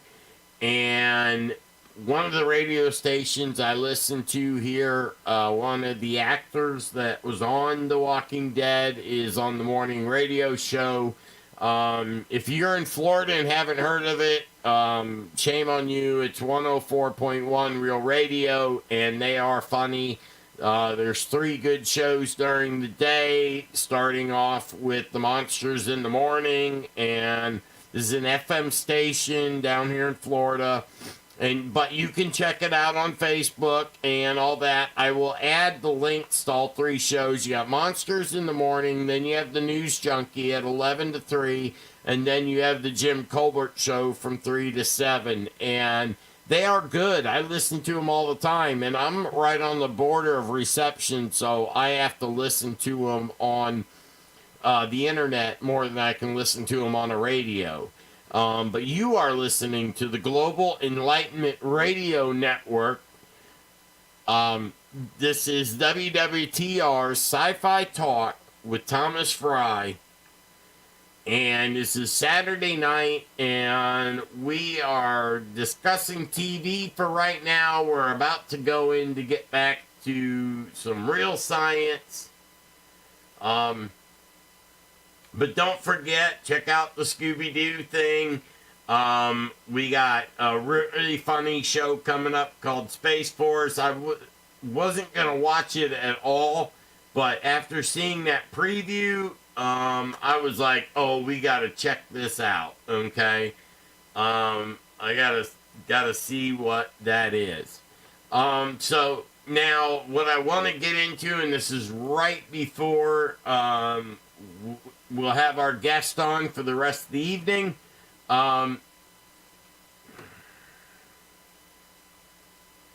I want to talk to you about room temperature, superconductivity, breakthrough, and a few other stories about it. But I've been wanting to see, because I'm a firm believer that once you get this superconductivity at room temperature and not have to do it at sub-freezing, which is like negative 312 degrees, you can do anything at that point, because then you don't have to have this giant. It was like the very first computer started out, it was the whole floor of the building. First of all, it was the building, was a computer that barely, could spit out a phone number if you asked it, but it was the size of a building.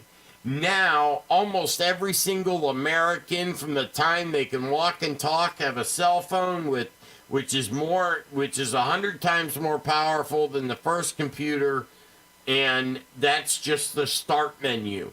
And we were walking around with that all day long, and it does worry me a little bit that, I haven't personally seen any family that sits around at the dinner table and talks on their smartphone, but I have seen people sitting right next to each other and found out they were talking to each other on texting back and forth. And that is, man, you need to pay attention to our sci-fi television updates so you can find something good to watch on TV, and you can pay attention to that, because set your cell phone down, get yourself a break from it. Most of the time with my cell phone, I'll leave it in the truck when I'm going somewhere, and, I don't carry it 24/7. We are human beings, and we need to talk to each other. And I know this next generation that's coming out, with the new technology and the AI stuff we have coming out, it's pretty dangerous. All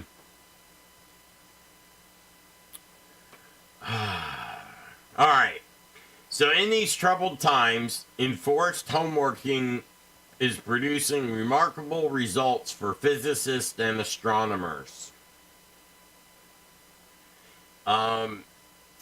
Physicists made a superconductor in their kitchen. No way.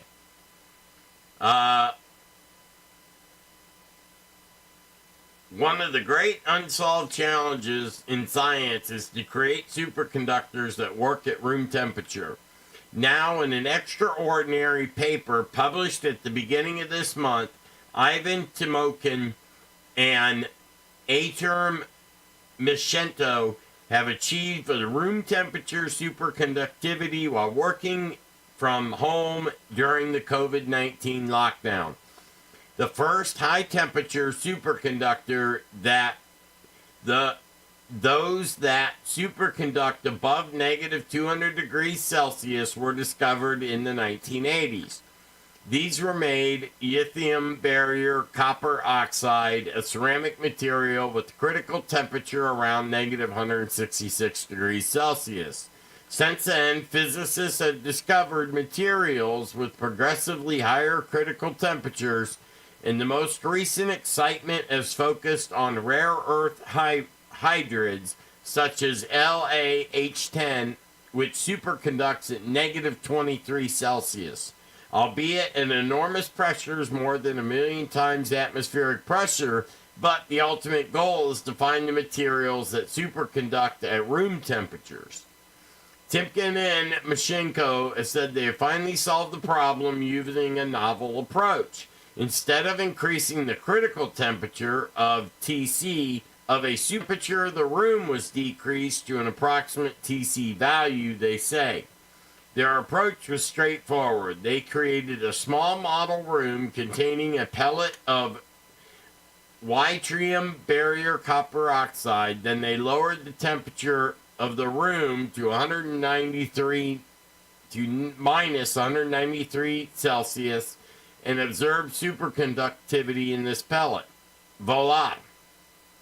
Room temperature superconductivity. Another important result that has emerged from a team of astronomers based in the University of Oxford led by... What? Sorry, I gotta go back.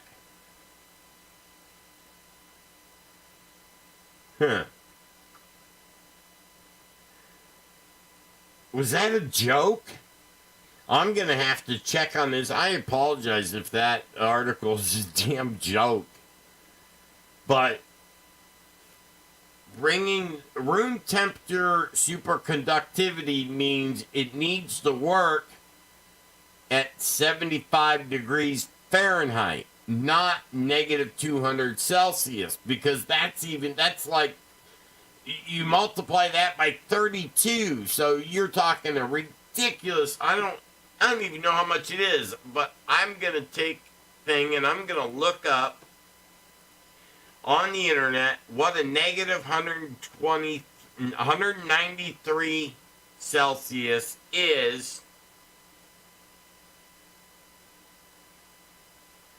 Oh, it's too stupid to understand what I asked, so Celsius to Fahrenheit. Sorry, I can't see my keyboard, so... Okay, that's negative 315.4 degrees Fahrenheit. That's pretty cold. That is not room temperature. So either I am embarrassing the hell out of myself, or there we go.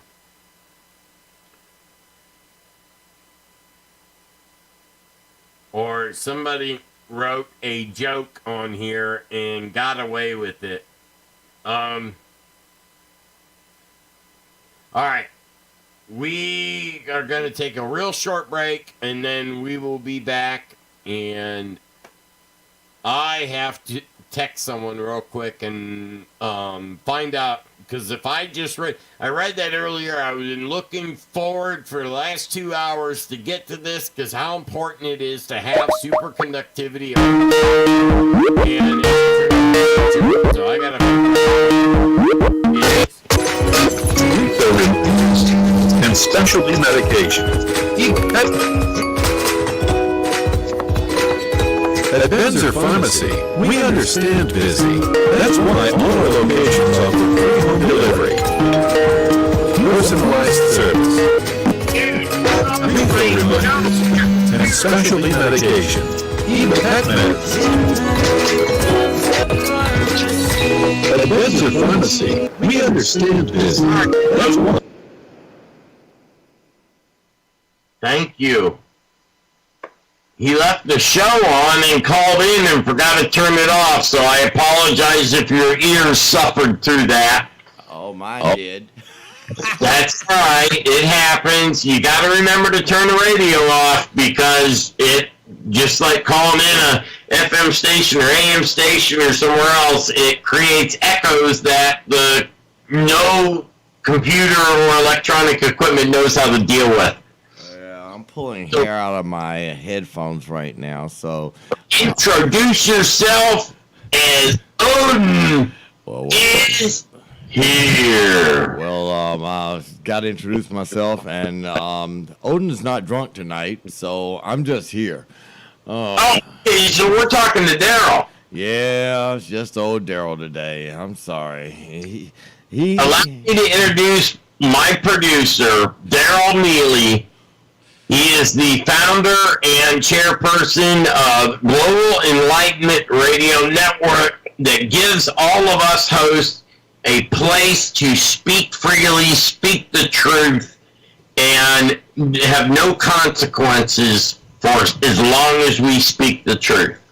Well, you gotta speak the truth, or, I mean, it's not worth being on the radio. Well, tonight I gotta go straight into this, because, I mean, it's a lot of information. So I want to start off with talking about this new DC Comics awakening. Yeah. It's gotten out of hand. It's gotten to the point where I don't even want to look at Marvel. Really? Yeah, it's pretty bad. I mean, Marvel, y'all got a lot to do. Let me begin. Well, this year, 2020, they awakened a new show, Justice League Dark Apocalypse War.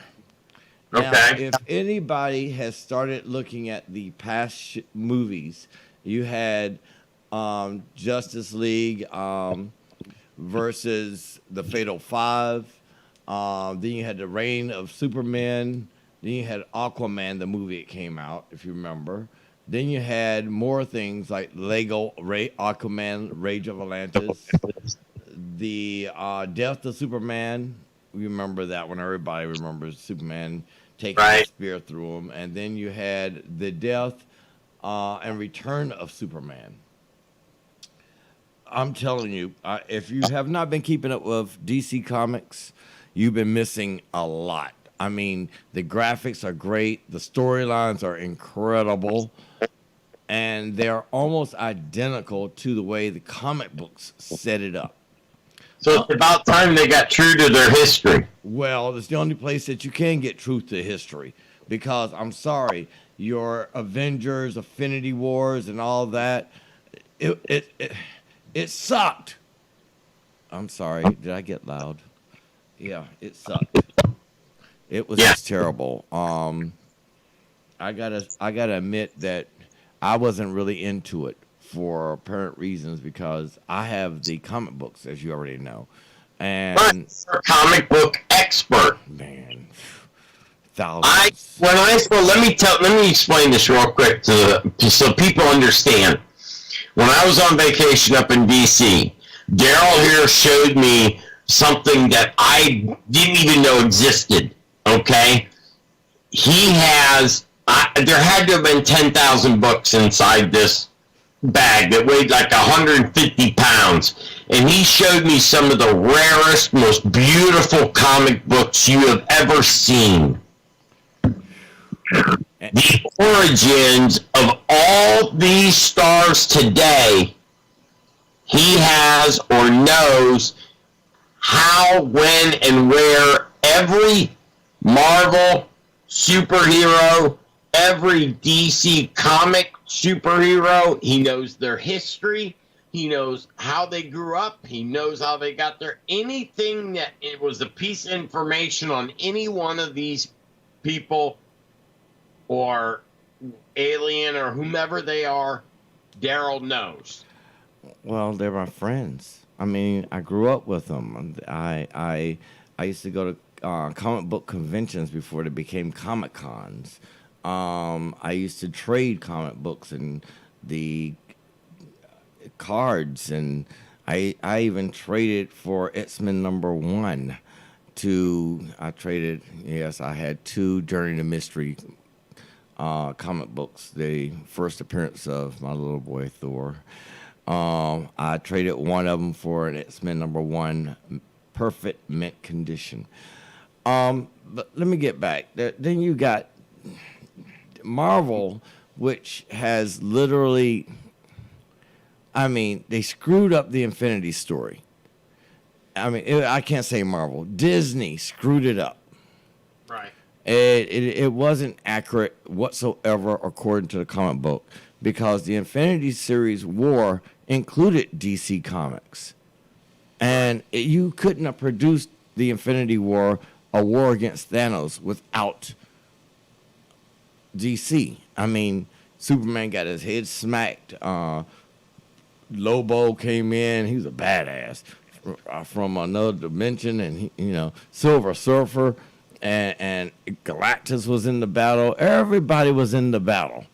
But now you got the Infinity War, which was like somebody's bad dream. But let me get off of Marvel because Marvel went downhill, and as soon as Disney laid hands on it, it just became a living clusterfuck.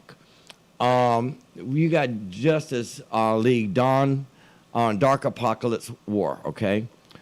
Dark Apocalypse was the guy that created the creature that killed Superman, okay? And, well, in the Justice League Dark Apocalypse War, you see a character that you never thought would appear again in a DC comic. And it is, oh God, what was his name? He was cursed to live forever and to capture demons. Kay, do you remember his name?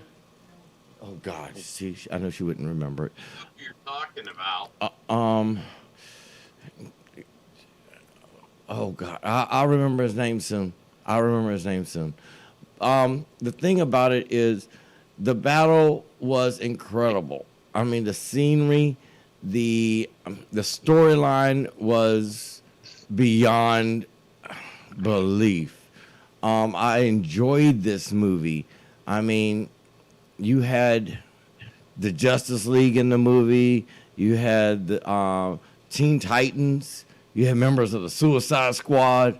Let me ask you something. On DC Comics, you know how in I think was it the movie, they had the 2 members getting married? Right. Was that from the original?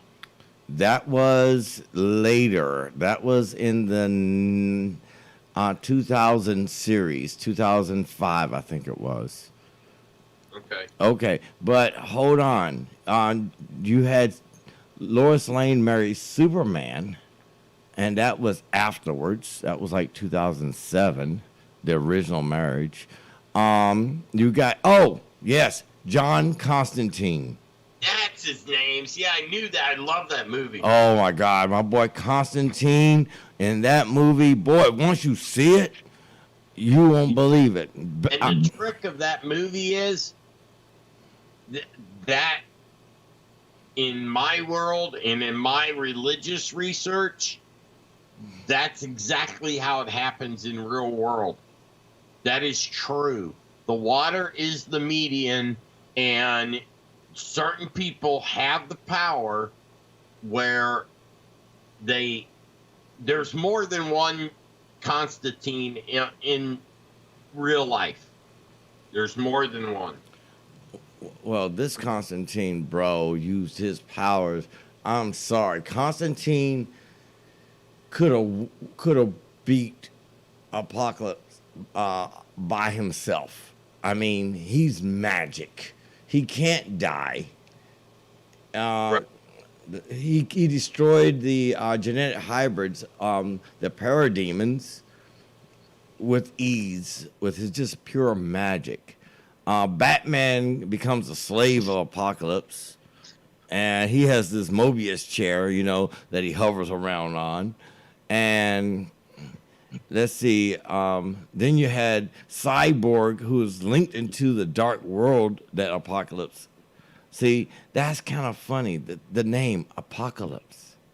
Mm-hmm. It makes you think of Apocalypse of Marvel comics, the ones that fought the Silver Surfer and the Fantastic Four. Yeah, but no, this one is not the same, believe me, by far. In fact, the artwork of this Dark Apocalypse reminded you kind of like Thanos from the original artwork of the of the original artwork of when Thanos. All right, let's go to Thanos. Thanos actually fought Odin in Marvel. And if anybody can remember what edition that was in, it would be great, because I cannot remember what it was. And Thanos lost the fight. Big time. I mean, big time. And that's why he hated Thor in the movie Avengers, and also throughout the comic book. But I'm battling two storylines, so y'all just got to bear with me. If you look at Thanos, blend him with some red eyes, you would have Apocalypse.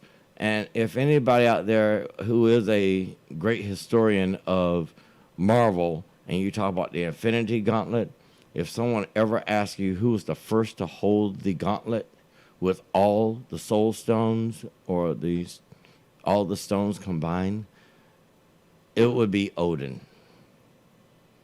In fact, you saw that when Odin passed away, died, and Thor and Loki were fighting Hela, who is, let's try it again, not Odin's daughter.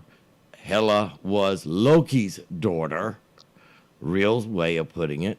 But, I'm not going to go. They changed the script line. They gave Odin another daughter. No, Hela was not Odin's daughter by far. It was Loki's daughter. And the storyline is just so misconstrued when you want to battle the movie versus what was written in comic books so long ago. Maybe somebody was drunk when they actually wrote the movie or didn't get that idea. But on the other side, when she went under the crypts of the castle, you saw the gauntlet.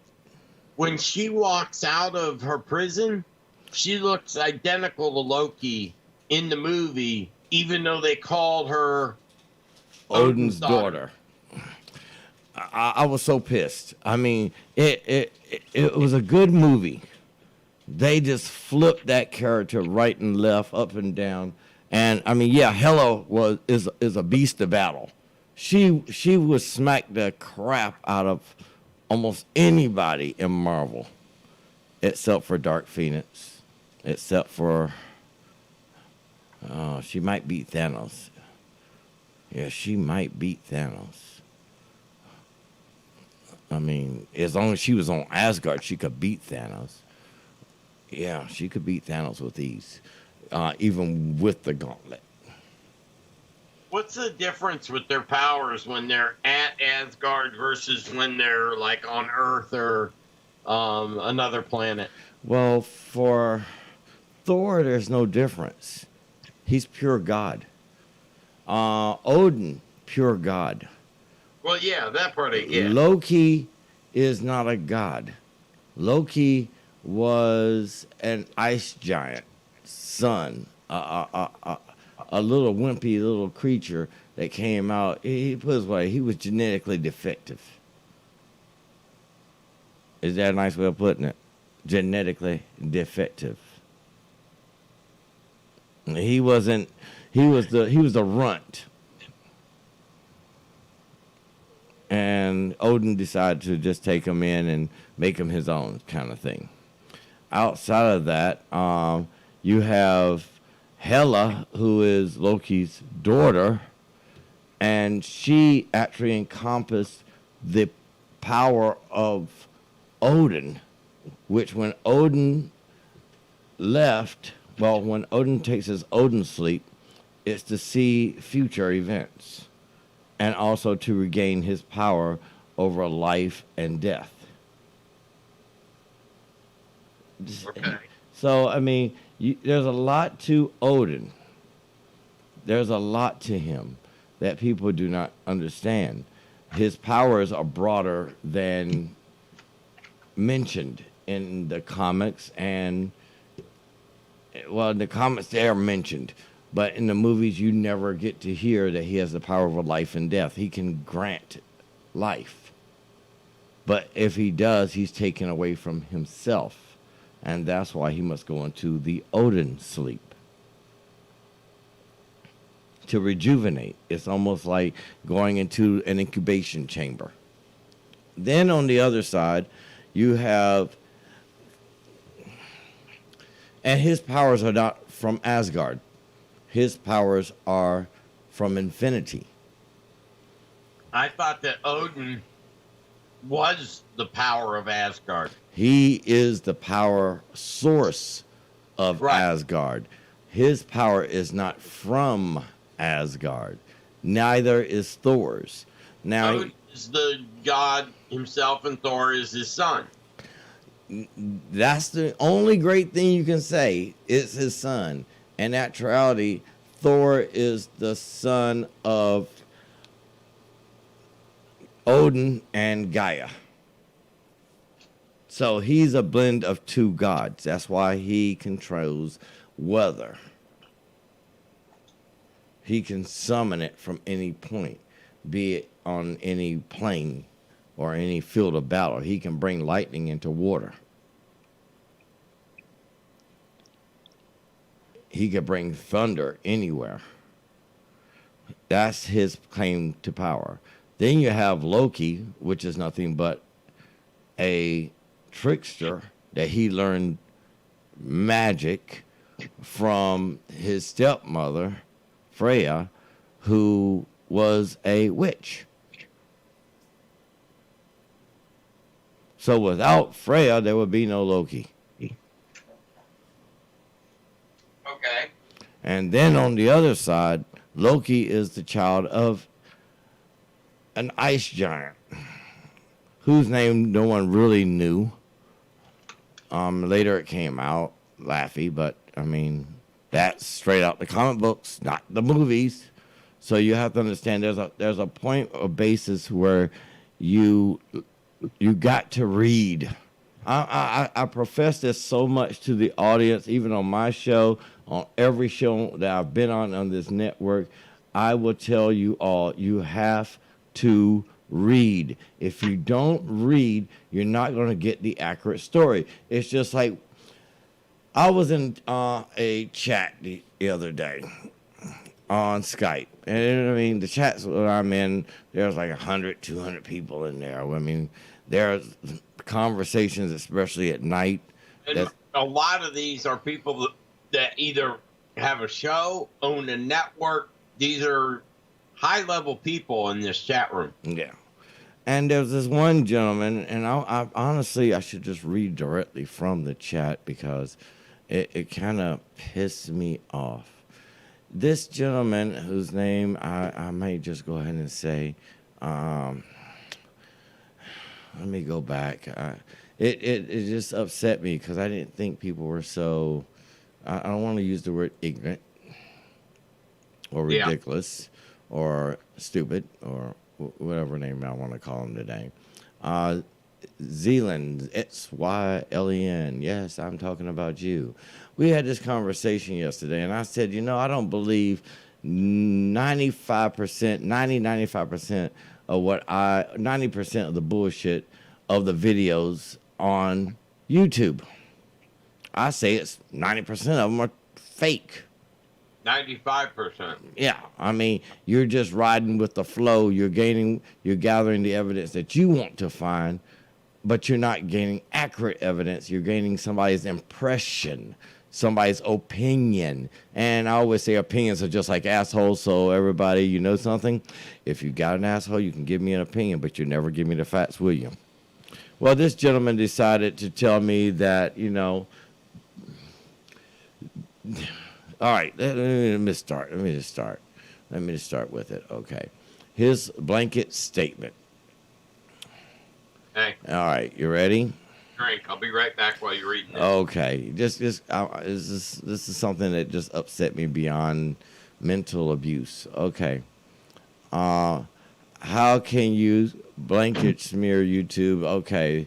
There's Newsweek articles and Trump's actual words on the matter of the video. Okay, here we go. Here's the video he's talking about that said the military will administer vaccines by end of the year. Not sure why that wasn't embedded, but yeah, very troubling. He said that Trump's going to order everybody to have vaccinations. Excuse me? He's going to tell me what the fuck to do. Trump can't tell me what to do. Nobody can tell me what the fuck to do. I have to follow the law. But the President of the United States does not have that capability. The President of the United States only has the control over the federal government and the federal agencies thereof. Uh-oh, yeah. Hey, Andromeda. Andromeda Star Child is listening.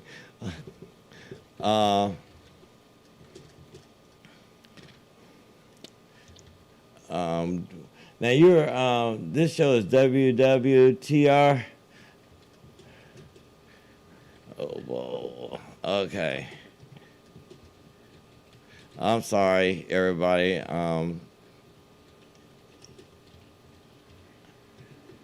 Okay, so this is what happened, basically.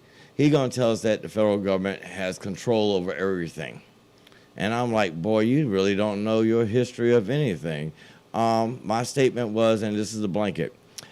So I'm as real as you get, and I like to tell the truth. And, the federal government exists to protect the government itself and the states in times of war, conflict, and various other situations, and to protect the Constitution and to give assistance. Assistance is the key word, to and monitor the states. Now, then I told them, only the federal government can regulate interstate and foreign commerce, declare war, set taxing, spending, and other national policies. The United States federal government is made up of 3 branches, legislative, executive, and judicial. Does anybody hear the word state involved? To ensure the government is effective and citizens' rights are protected, each branch has its own powers and responsibilities, including working with the other branches. Did anybody hear the word states involved? Now, get some real knowledge and stop feeding into the BS stories and unreal episodes of Lost in Space found on the internet. The Fed does not have to report shit to people, and really, it hasn't stated anything. But it can feed ideas and conspiratorial thoughts. One day I would love to see them drop the full truth and end the conspiratorial BS and shut many of the fake mouths up. And we all know a lot of those people that wants to speak conspiracy instead of telling the truth.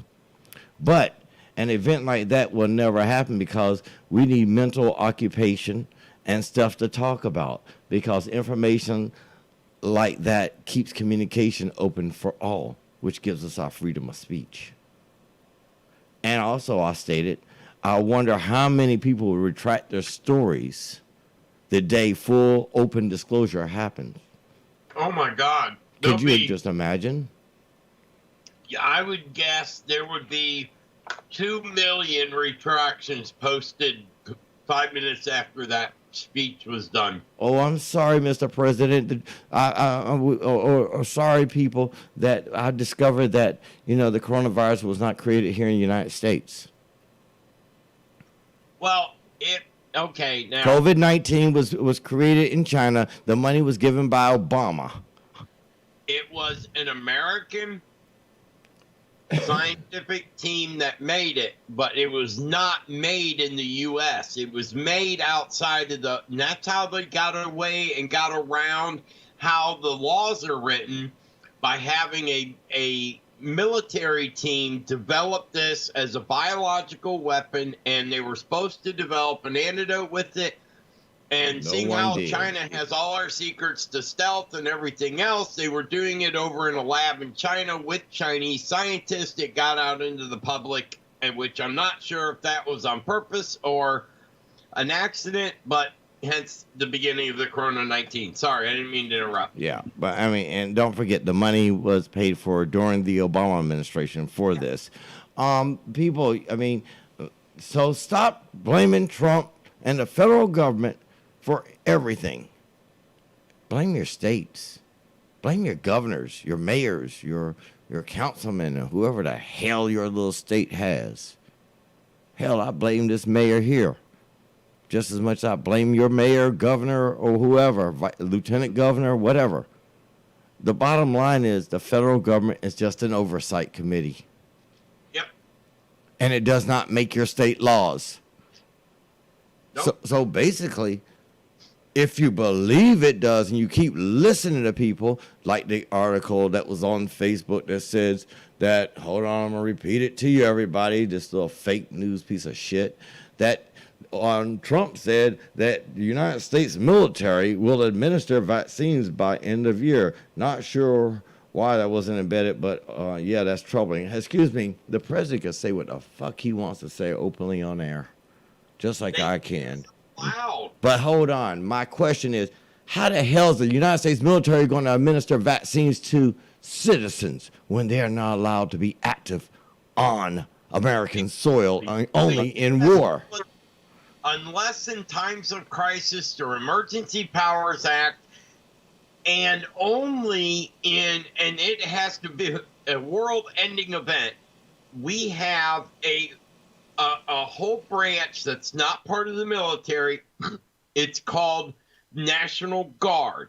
They are a state level state funded using U.S. military equipment. That is the only thing that we are allowed to use from the U.S. military on American soil is the fucking equipment, and it has to be run by the National Guard. No branch of the military is allowed to operate 12 miles out from the United States border in and on. They're not allowed to do anything on U.S. soil. It's up train. That pisses me off when people no, they can't. See, you got a lot of people running around here talking that yin-yang bullshit. I know, and it makes me mad, and I'm sorry I didn't mean to interrupt, but that little fact, I have been dealing with these morons. Oh, well, Trump said it's the military. The military can't. He cannot authorize the military to do anything. Only Congress can. And hold on, here's the funny part. He has to enact a martial law in order to get the military, like you said, national emergency. It has to be voted on by Congress first. Still got to be voted on. Yes. Everybody has to be in martial law, and it can only be a temporary martial law. Martial law is controlled by the state governments. All he can do is, I think it's 21 days is all he can enact it for, and then the state has to take over from there using the National Guard. Those are the only military style people, because it's not a military. It is a civilian aid, and it's mainly made up of like Army Corps of Engineer type people that they build bridges. They do community work. It's a damn community program. I mean, they do get to use some good toys. They get the military toys. They walk around with M16s. Most of them have no clue how to use them, and that's good. They're there to help people in times of crisis. They're not there to shoot anybody. We found out what happens when you use them too quick in Kent State in 1972. Yeah, that's true. I'm sorry. You get me fired up on that. Yeah. That one's a stickler for me. So many people blabbing this bullshit that. And that's exactly how I feel about Marvel Comics when they did the Infinity series. How do you like the way I feel? Yes. You understand now, right? Oh, dude, I've been with you since minute one. You haven't even had to explain nothing to me. Just listening to what you were talking about, I knew what you were. That's why I'm here on Global Enlightenment Radio Network. You know that I know this. It's ridiculous. And now I'm hearing from people out there, oh, we don't like DC, a certain individual said, because there's no black superheroes. I'm not going to mention no names because I don't want to give nobody no street credit. You know what I'm saying? It pisses me off. Yes, there are. There's multi-races in D.C. There's aliens in D.C. What the fuck you think Lobo is? Yeah. I'm not even a comic book person, and I know that. Well, the bottom line is you got a bunch of idiots running around talking all this smack crap shit. And it's not just political. It goes to comic books. And then you look around and you see, oh, well, now you got people talking about not only just that topic about going, the United States government and Trump trying to tell people, oh, by the way, Trump is not a Zionist. Do you think, let me ask you something. All right, this is, and I know you know the answer, but I'm going to ask it anyway for our listeners. All right. Hey, that was a good drink. Okay. He has always been an asshole that runs his mouth. Yeah. If you pay attention to what he says on Twitter, you're a moron, because he always runs his mouth. How to tell what Trump is really doing? You don't listen to him. You look at the paperwork that's signed, that's voted on, that is officially licensed by the President of the United States office. Those things and the decisions he makes on there, which he doesn't really talk about. When he's talking on Twitter, he's talking about this personal war that he has with Democrats. So he's throwing jabs at them to piss them off. So, of course, he understands how it works. But when you say something like that, because Democrats think they can do whatever the hell they want, so just turn off unfriend him from Twitter. Stop paying attention to what the man says, because if he stopped speaking, he'd be the best president we ever had. Well, you know something? Why do we want to stop his freedom of speech? I mean, let's think about it. He talks enough. Right. He talks enough, as I said in the nice little chat that I had with this wonderful, stupid-ass motherfucker. And I called you that, and I hope you're listening. And for people, Skullport Harbor, I would like to say congratulations, guys. I actually mentioned my brother's Skullport Harbor. Pirates are us here on the Global Enlightenment Radio Network. Jaffe Ryder. Yes, World Pirate Radio. Like I said, the idea behind someone telling me that, the the federal government, the president is the one going to have the U.S. military administer something. It sounds good. Oh, you know what? The U.S. There is one instance, and only one instance, where the United States military would be legally allowed to administer a vaccine to an American citizen. If that American citizen is not on American soil, they still have the right to the vaccine like every other American, and the only people that can deliver it, because we got 26 freaking aircraft carriers, so we are always in every ocean and every body of water in the freaking world at all times. They are there to protect Americans around the world. They can then help Americans when they're not on U.S. soil, but only if it does not defer from their original tactical goal or whatever they are commissioned to do, their orders. They will protect Americans that way, but that's it. They can't do it on American soil, and that means any American embassy around the world, they're not allowed on the property. Well, let me continue. So, like I had to say to this idiot, I said it nicely. I gave him the definition of the federal government. And I said, same thing you said. I said, if now get some real knowledge and stop feeding into the BS stories and unreal episodes of Lost in Space on the internet. The Fed does not have the right to report shit to the people. It does not even have, the federal government doesn't have to tell you jack shit. The president doesn't have to tell you nothing on the news. The president doesn't have to sit there and say, well, there's an epidemic. The president doesn't have to. The federal government doesn't have to say shit. It's not their responsibility. It's your state. Mm-hmm. So stop blaming, the president said we're going to be locked down. No, the president didn't say that. It's your governors, your senators, it's your representatives. Figure it out, you morons. When has he said that?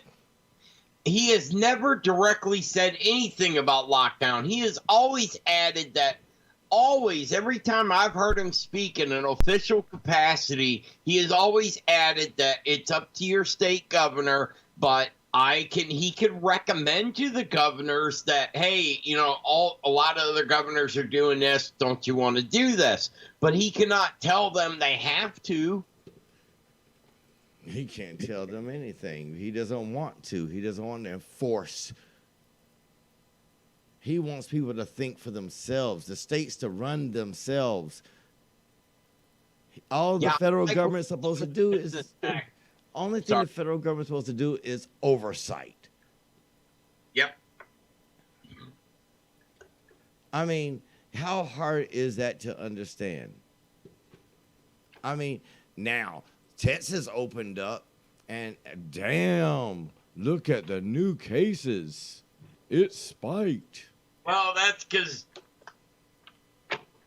a lot of the Texans didn't believe this anyway. They do now. Well, they better believe it because, I got to say it again. Also, ladies and gentlemen, I got to say it. My boy Wilbur, Mr. Witt himself, just sent me a message. And he said, for everybody, don't forget we got the butcher shop. The butcher shop coming before. One of my favorite shows, because it's the wife's show. I gotta say it's the wife's show. The Butcher Shop comes on at 7 p.m. till 9 p.m. on the Global Enlightenment Radio Network. And we all know Katie, so I ain't got to say nothing about her show. Last week she had a beast show talking about sets and beliefs and religion and the origins and all that stuff. I just keep tuned to her show, but we got a new show, The Butcher Shop, and I saw on the server. I'm gonna say the number, and 1,840. What was the number? 846. That were listening. Thank you, the viewers on YouTube, Facebook, and all the other sites. Thank you. We brought them in. there's some good old Texans, and the Texans know what time it is. And Wilbur, you the man, brother. But let me get back to it, man. And Wilbur, if you want to call in, hit me up on the Skype. We can just add you to it. Just give me a message on Skype right now. We'll add you in. Y'all can go political any day. Look, y'all two brains are alike, and I'm down with y'all sickness. You and Thomas Fry, man. Oh, anybody that wants to call in right now, feel free. With my new setup, now my Skype does not interfere with anything, so I can handle up to probably about 13, 14 people at one time. Whoa, Thomas, you moving up in the world, big brother. I'm getting this studio put together. I still got a long ways to go, but the stuff that I'll be able to do here on my 3 shows, Blue Collar Politics, Friday News, and Sci Fi Talk on Saturday night, we are coming into a whole new era of what can be done on internet radio. Oh, yeah, and we're getting ready to branch out to something new, people. So just keep tuned. Just keep tuned. That's all I'm going to say. Keep tuned. Thomas, I just got another statement for you. You know what's kind of funny? You could talk politics on Sci-Fi Talk. You know why?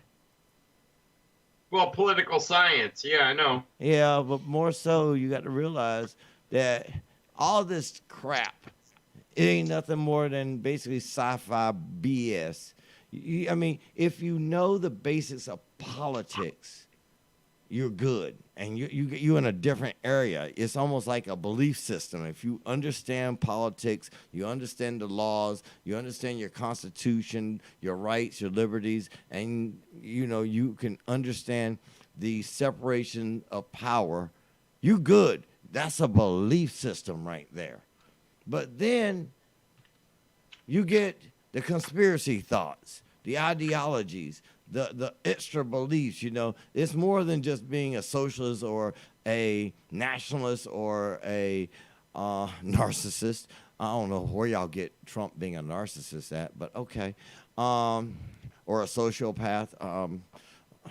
Hedonistic. I'm trying to figure out where people get these impressions of individuals they have never met, sat with, talked to, or even had a drink or smoked a cigar. On these internet get-offs that get on and think they, there's a lot of them that have a hell of a lot more listeners than I do, and the crap that they speak over a microphone, it's like It's like you are misleading so many people, and I'm trying to rein in as many as I can by speaking the truth and getting them over. Listen to our network. You will hear the truth. Well, at least you're not jumping up and down on the desk, slamming the keyboard all over the place, throwing the mic like you're twisting it, spinning like a helicopter, and singing Dixie songs on the radio, like certain hosts do, or being over exaggerating like others do. I mean, maybe if you did that, you would have that 1 million listeners. They probably want to see you do a backflip or stick the cut off foot into a computer screen and walk with it. I mean, people are sick and insane. I ain't gonna lie to you, Thomas. And I mean, they want to see the show, but I mean, the show, when you cut it down to its grassroots level, it's all bullshit. I'm not trying to do a show. I'm trying to inform people. I mean, and that goes right back again to DC, Marvel, comics. Yeah. Marvel has made a show instead of keeping it real. And I'll tell Disney the same thing. You have fucked up the reality and the truth that the comic books that made you money. Yeah. You fucked it up. I mean, the most hurtful comic book that I've read that made me cry was the death of Superman.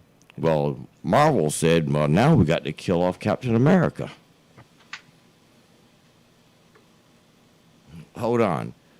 Who's more important, Superman, who wears a big S on his chest, or Captain America, whose original uniform was that of Puerto Rico. Yeah. No, y'all don't believe me? Get the picture of Captain America. It's the Puerto Rican flag. Yep. Are you stupid? You didn't see that? I swear I got a bunch of dumb fucks listening on the radio. I mean, I'm sorry. I mean, am I insulting? Curse at Thomas. Don't worry about me. I call people what I see them. And my name's Showing Michael Vera.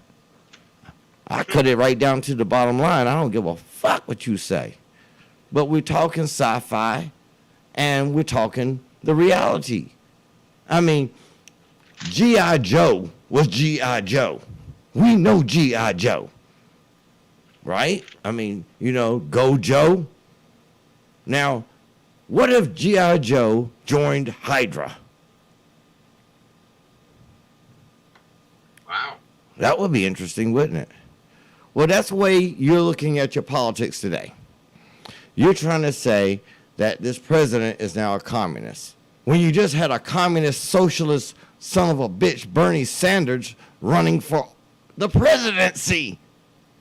Yeah. Like my man Angel said, why in the hell would you, the jackal, yes, that's my boy, why in the hell would he and his family many decades ago, leave Cuba and its communist, socialist, the Castro brothers environment to come to America, to have to be in the same room or have as a president another communist, socialist motherfucker like, Bernie.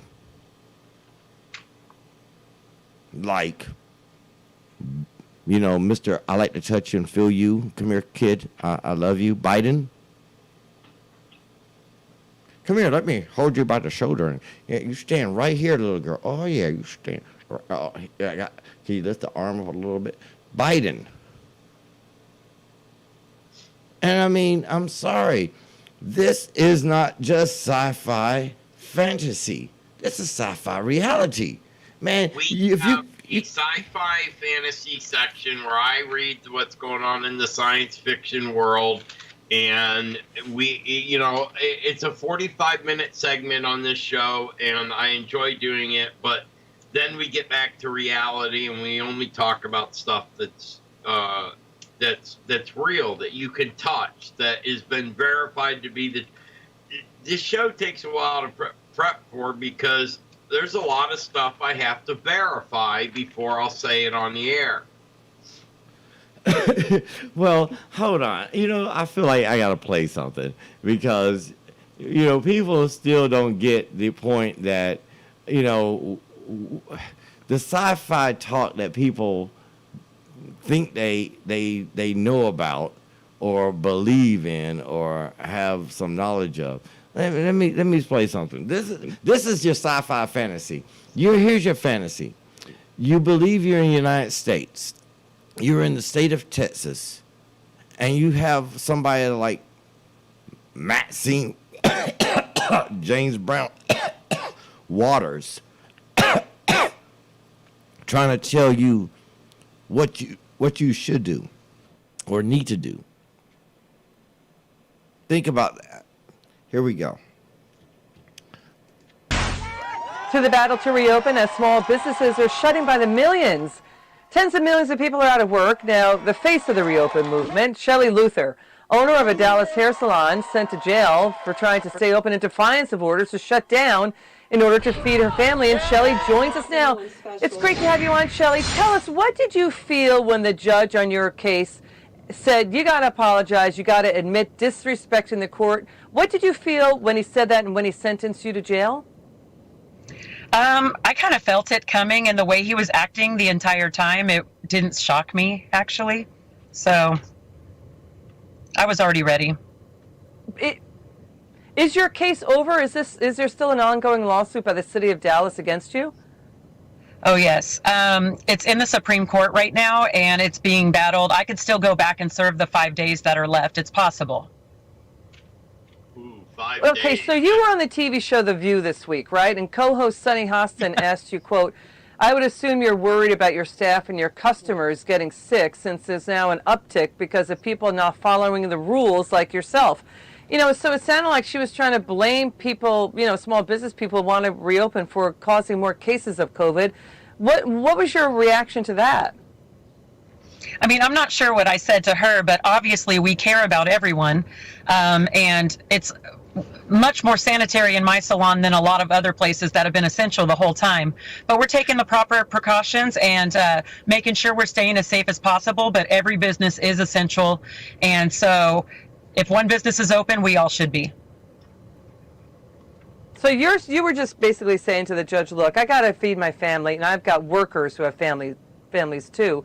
What was his reaction when you said that? He didn't care. He was more worried. I mean, he's definitely was more worried about punishing me and making me the example. So why was he wanting to make you the example?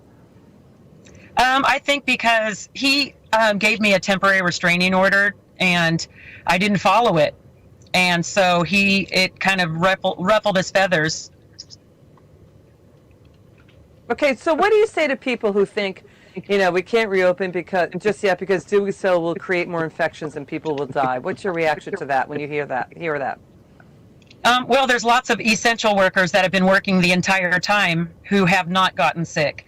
So I'm trying to wonder how they're all still doing well. All the people that have been shopping and hanging out elbow to elbow in Walmart, they seem to be fine.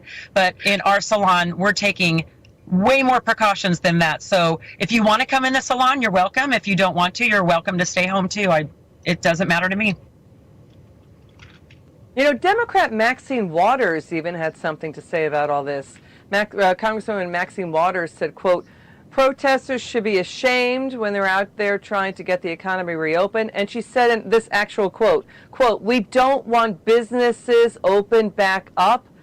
You know, at the protests that have been organized, the protesters are trying to intimidate governors to open up. When you hear elected officials talking like that, she's saying that people participating in trying to reopen should be ashamed of themselves. When you hear that, what's your reaction? She should be ashamed of herself because she's still getting a paycheck telling other people not to work. Yeah. So you would say to her, if you were sitting down with Maxine Waters across the table and she said that to you, you would say you should be ashamed of yourself, Maxine Waters. Is that it? Absolutely. I mean, how can you shame people when you don't let them work?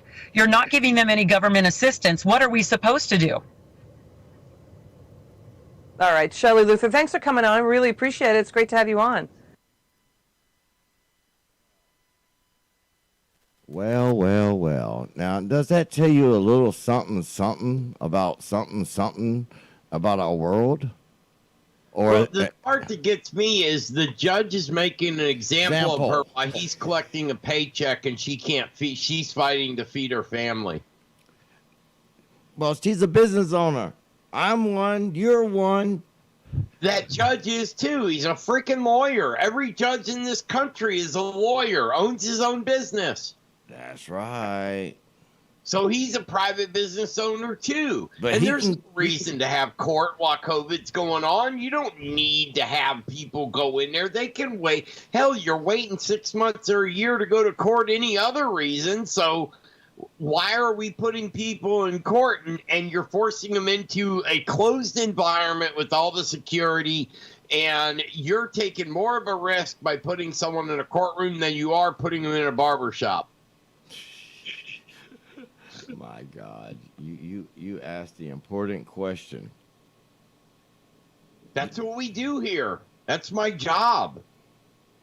I guess people don't know how to think a little bit for themselves. What do you think?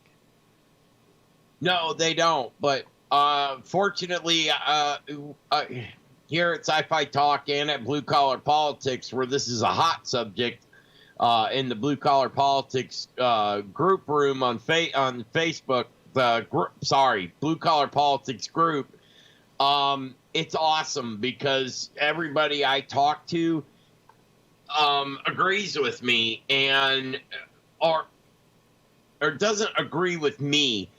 They understand the situation, and I agree with them. And the conversation goes on. They're always posting stuff about the stupidity of some of these people in power, and they're on a power trip trying to, I'm keeping you out. Well, you know what? Because of what they've done to barbers, a 45-year-long friendship of mine was destroyed from this COVID-19, where he died of a heart attack from the stress of not being able to support his family. But the rent was due, but he's not allowed to make any money to pay that rent. So my question is this.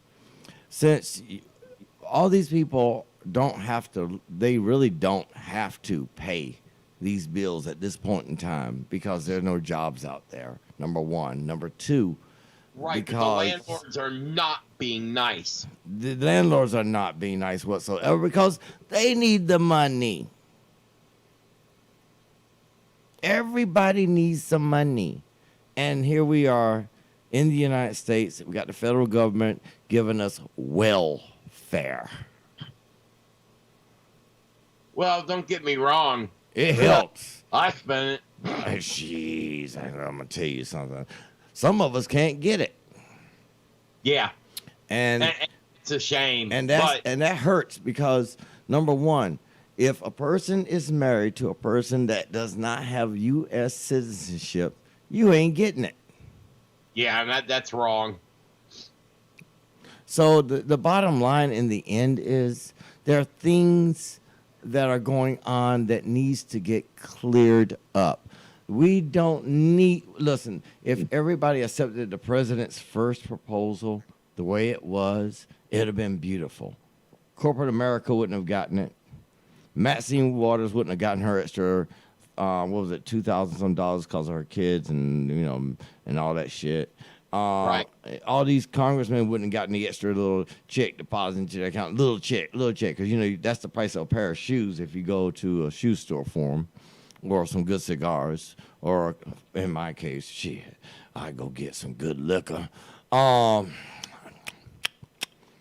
feel like I need to call Odin up again because, this country's out of whack.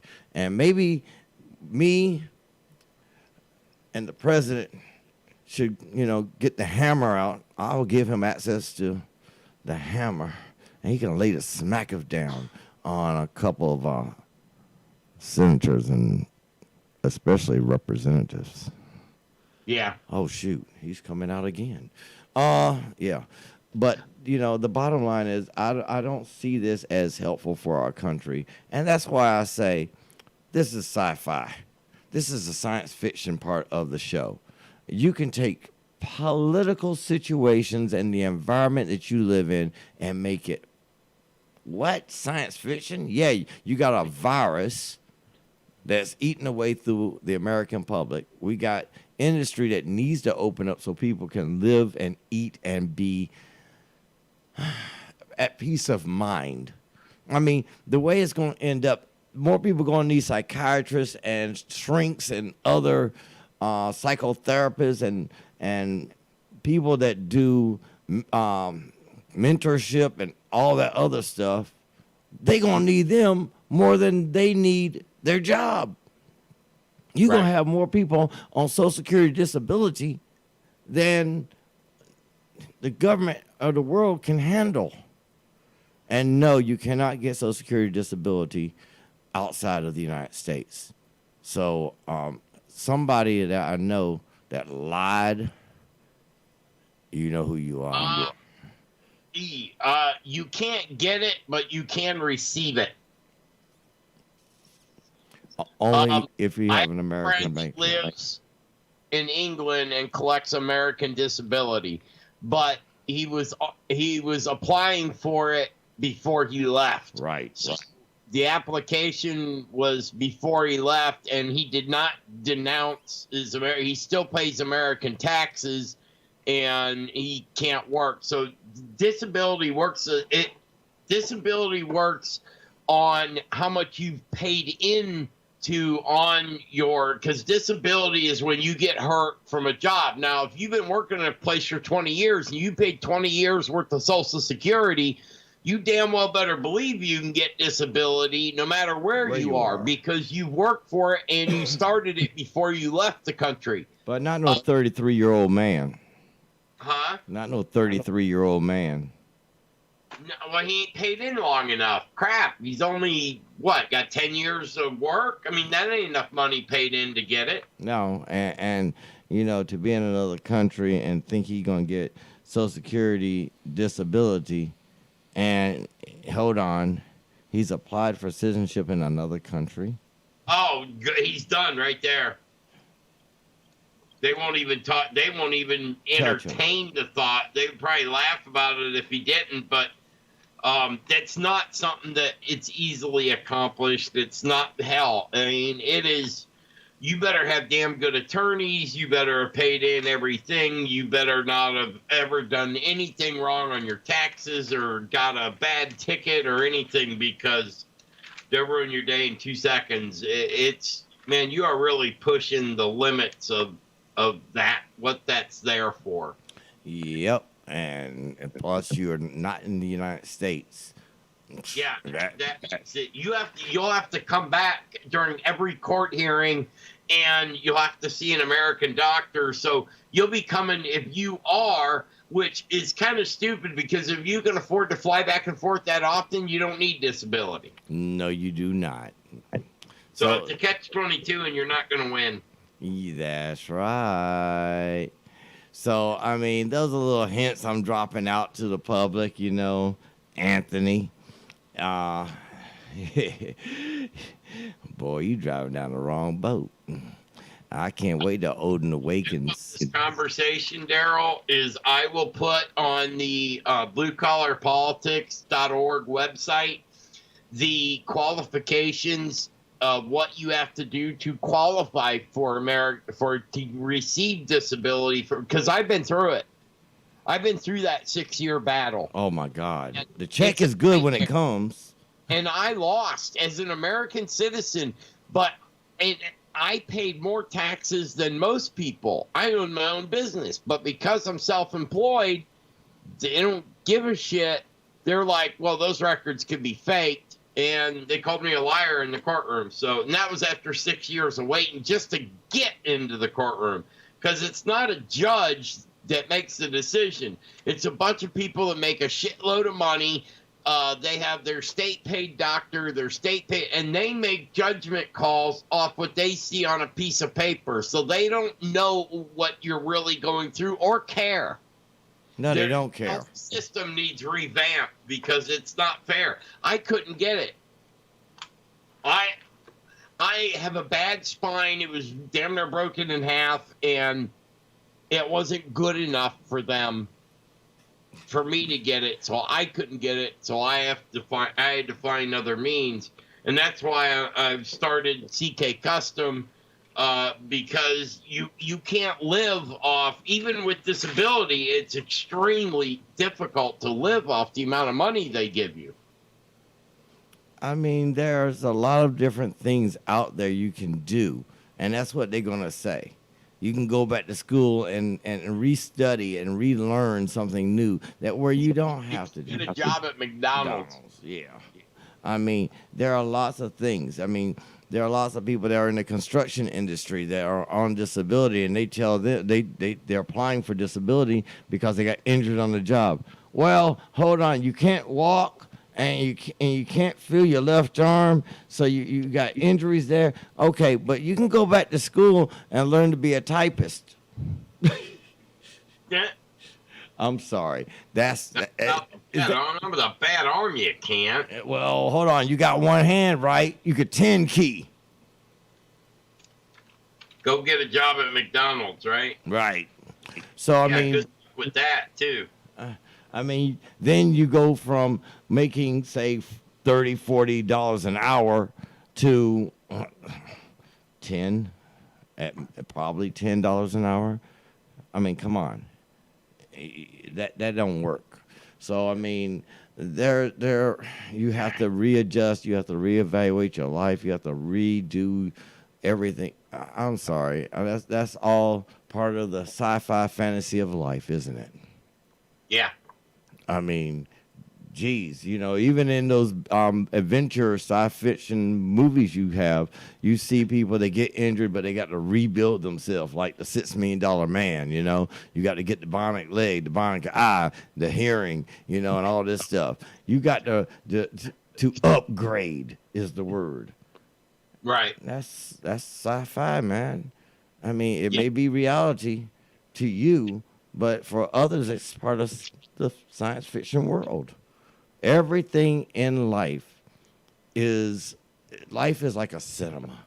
If you sit back and you watch and you look at people and see their maneuvers and see the lies, the fake news, the fake posting, the fake memes, oh, did I say fake all this time? I did use the word lies, didn't I? Okay. The fake memes, I'm going to go back to that word. The fake statements, they cross edits, the editing of videos so they can make it sound like somebody said, "Kiss my ass." Yeah, the people have edited people's words out to the point where they can say, "Kiss my ass." This is the era we live in. I listen, when I said that 90+% of what you see on YouTube is fake, I meant it. I mean, get a book. Start doing your own research. Don't look at videos. Somebody throw something at you. Don't do it. Don't look at the video. Don't. You already got yourself a little piece of indoctrination. When I was researching to start Blue Collar Politics, and this is, 6 years ago, it was my first radio show. I did an interview and they invited me to do my own show because he said I had a lot to say. But before that, I had spent 10 years, 12 hours a day, and never once looking at YouTube, researching everything that I am talking with Daryl about now. That's why my knowledge is so widespread. I didn't work. I didn't nothing else. So I just buried myself into research. And I've researched. There is so many lies and BS out there that I had to shimmy through to get to the reality. And then you'll have someone say something completely stupid, off the wall, has not an ounce of reality in it, and then someone else likes what they hear, so then they tell someone else, and then pretty soon you got a rumor turn. Now you got a whole convention on a damn rumor. Yep. I mean, it was 2 years ago that one of these doomsday tellers found this, weird webbed creature, and he showed it, and he made it to mainstream news and everything, and then 3 months later they found out it was fake. Yeah. I mean, they've used aborted babies. They found fetuses that were encased in rocks. That were... a ferret that had died, and they added bat wings to it. Yeah, they've done it all. Just for you people to spend money to see them. Wasn't that guy the same one that charged people to see the unveiling of the information? And he would open up the envelope, this is your, it's not my baby, it's not my baby. Oh, DNA proves that it is your child. Okay, isn't it one of those, the one that did that on I'm trying to think what his name, because here, hang on a second. I got the website, so it'll take me a few minutes to find it, but I will find it because he still talks with a friend of mine, and I don't know why they let him keep it. This is the second time he's been busted pulling something fake on the world. Did he get paid? Did he get paid? Oh, hell yeah, he got paid. He still made money off it even after they found out it was fake. Oh, so hold on. So guess who we blame from that point on?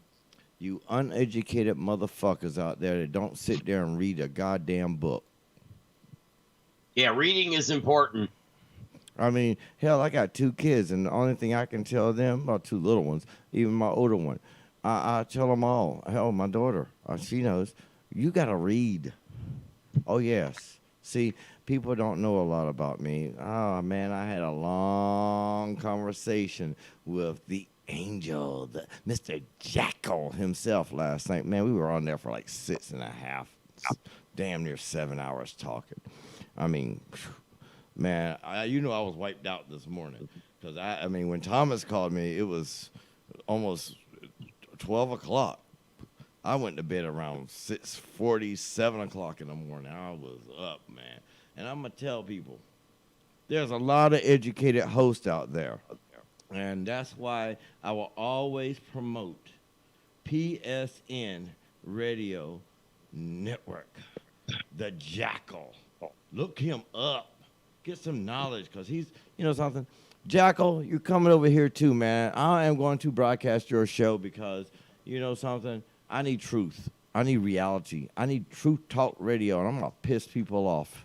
But I got to do it. You know why? Because I already got my pirates. Jeffrey Ryder last night was riding high on the high seas. My man he gave us so much information. His show, check Jaffe out. I mean, I can go tomorrow. Make sure you listen to Gene Broida's show. Oh, my God. Taboo Topics is going to be off the chart. And, Thomas, you know you're supposed to call her to make sure you get on her show, right? Oh, am I? Yeah, I'll make sure I do that then. Yeah, you got to make sure that show is a #1. That's right before Blue Collar Politics, right? No, it's tomorrow. Oh, tomorrow. Yeah, she does the show tomorrow. So, I mean, you need to talk to her because... did it tonight, and then she confused me with the... Yeah, I know. It's okay. I keep it straight for you. Make it easy. Just give her a call. I'm supposed to holler at me on our chat, and I'll call be there with you. She might get both of us on the show at the same time. That'll be Animal Instincts. I mean, if you want truth, we got so many people out here that tell the truth. I mean, look, another truth show. I'm gonna say it again. The Butcher Shop, where they chop it up. I mean, come on. You got Summer Fusion trying to get you to enlighten your mind, think outside the box. And now Katie's bringing on guests and more guests. I mean, you got Chris Garcia, the psychic Chris Garcia, teaching and bringing guests of high caliber. I mean, what? Oh, God. I mean, you got Keith, Anthony, Blanchard. Talk about someone that screwed up and scammed everyone and then got rich again after he served a prison term for stealing from people in the religious world. That's the Jim Baker show. He and his wife got on, talked about God, got millions of dollars from people to invest in this thing, in this new church, never built the new church, and kept getting money from people. So they finally, the U.S. put him in prison. He served 10 years. And then when he got out, he apologized to everyone for lying to him. And now he has a show again. He said, it's right here. Please help us stay on the air. Donate your hard-earned money for us so we don't have to do shit. Hold on. Did he do a Jimmy Swaggart? Oh, he did it better than Swaggart. I've sinned against you. To shame. He put Swaggart to shame? Yes. His lie was bigger, and his return was 10 times bigger. Jeez. I mean, they had a satellite. Patriot Food Supplies to the point where they were making almost $2 million a year in profit after he got caught ripping everybody off for millions of dollars and kept the money. Hold on. Jim Baker is Patriot's Food Supply? Yes. Well, no, he's not them. He's their number one. He buys from them and sells. So they are heavily invested into the Jim Baker show. So they are, hold on. So basically he's on the board. He's on the advertising board. I know that. He's not on the board of the food itself, but he is. He's a silent partner. He may be now, but I don't know. I haven't done I haven't researched it in probably 10 years, but At that time, he was just selling it, and he was their number one reseller. So hold on. So Michael Vera of WCET is promoting a scam? Well, yeah, that's what it is. He's not. Is he promoting the Jim Baker show? No, he's promoting Patriot Food Supply. Oh, well, no, they're not a scam. They're an honest, hardworking American couple with a family. They have a farm. They're tired of getting ripped off from the government the way they treat our farmers. So they started creating their own food and then sealing it, making it where it'll last for 25 years, and started selling it in 5-gallon buckets. And that's an honest, hardworking company. The sad part is that they got in, Jim Baker sold a lot of stuff. So, when your number one buyer happens to be someone that served prison for embezzling millions of dollars, and then got out and got another show to get people to donate, to where he talks about God and he uses God and the Bible to get money from people. That's their only flaw. Their product is awesome, but I think they have poor taste in who they deal with. But yeah. I understand, being a business owner, sometimes you can't always control who you sell to. But hold on. I'm going back to the question at that point. You knew what he was doing? Patriot Food Supply knew what he was doing. Yes.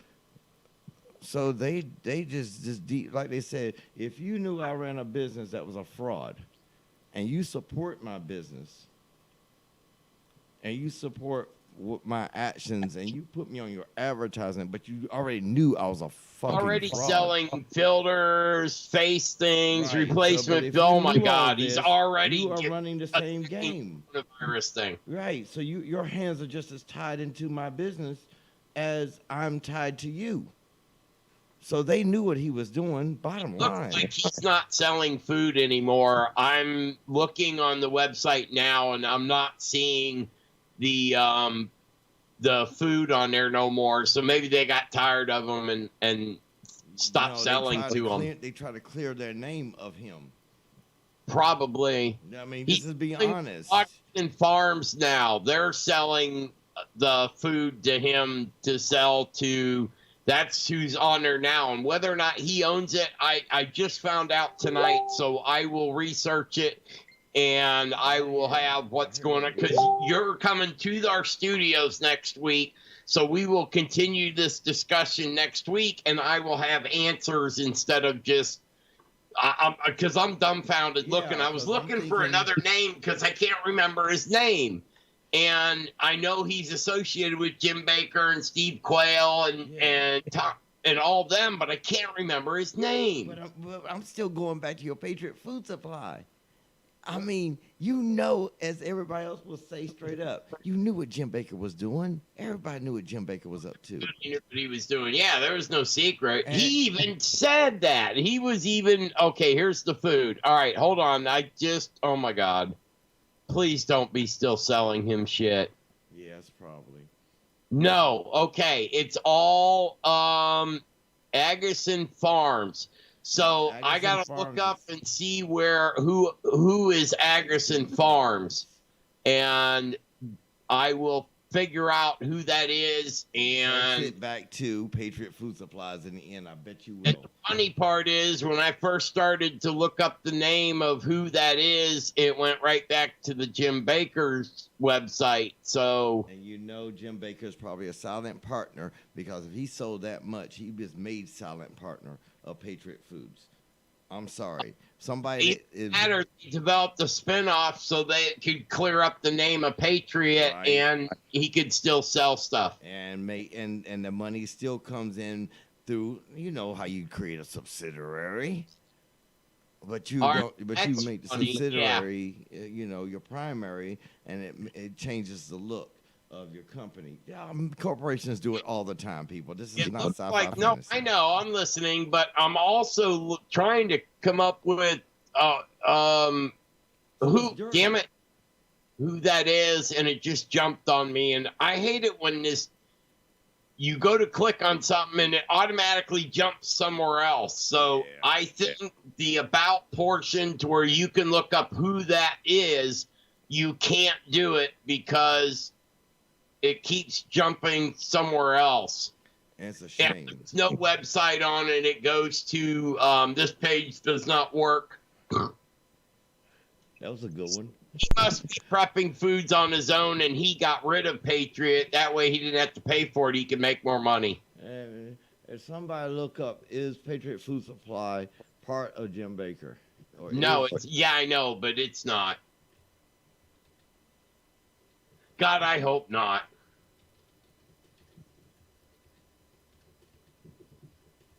Uh-oh. This is going to be good. Oh, wait a minute. They're from Salt Lake City, Utah. Oh, yeah. I'm opening up the Facebook page. I finally found it. It's a food wholesaler, Salt Lake City, Utah. But they still do not tell who. Agason Farm. Now, who is Agason Farm? It is. Let me look on the photos and see if maybe they slipped and put a Jim Baker on there. I'm good at finding stuff. Believe me, if he has anything to do with this place, I will find out. But they sell to Home Depot and Walmart and everywhere else, so I don't think it's him. I think he just he probably gets a better price through these people. You know something?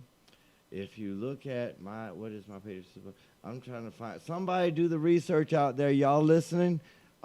Check out My Patriot Food Supply and see if you can find their board or the owners. All right, I got a picture of the owner right here. So Matt Red Hawk. Is that his name? Yeah. Hold on. I must have a lot of people listening to the show tonight, huh? This is a good show.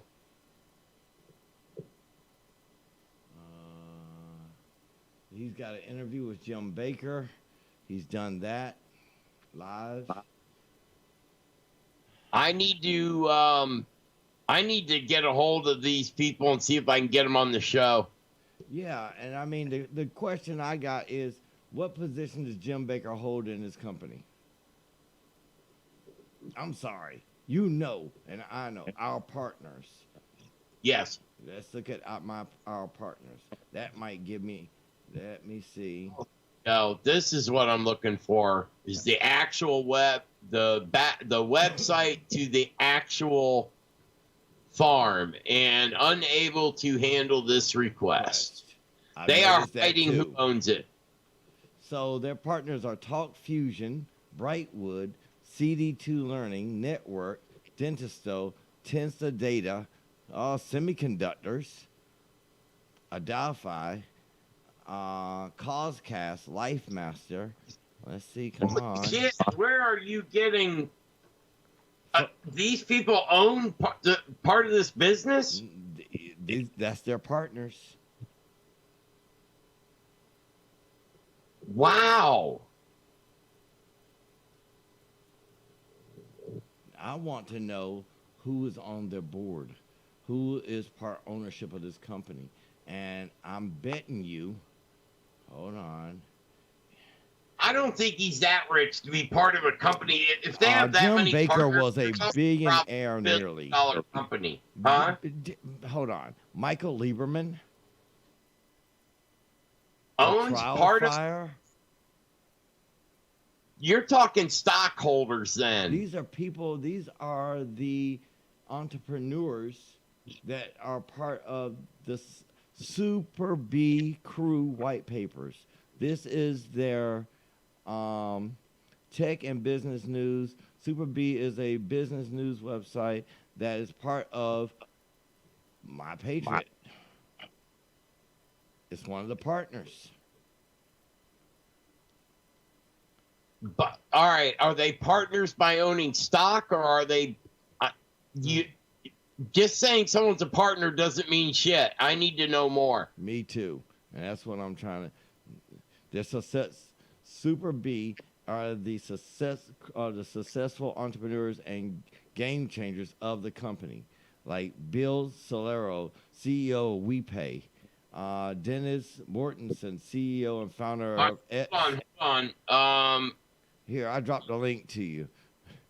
Yeah, drop that link to me. I have another way of looking for them. Augustin Farms stock. You're looking for Augustin? I'm on the other one. Is if I can get their stock not in stock, if I can get the stock purchase letters, then I can figure out a lot. I just want to know if Jim Baker is part of... but I want to know more than that. I'm not satisfied with just knowing about one person. I mean, we all know Jim Baker's a rip-off artist, but... He didn't come out of prison poor. All these people are partners of it. That means that many people don't own a business, okay? They own stock in it.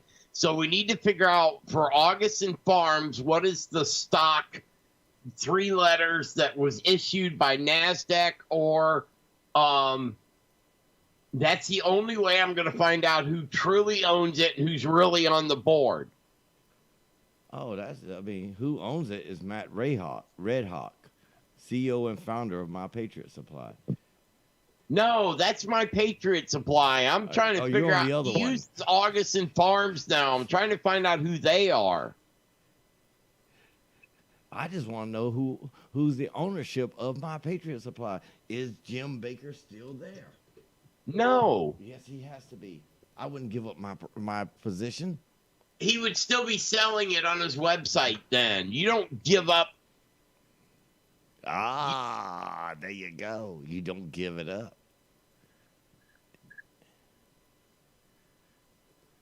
I know how to do it. I'll bring up the stock market, then look at who it is. Oh. Yes.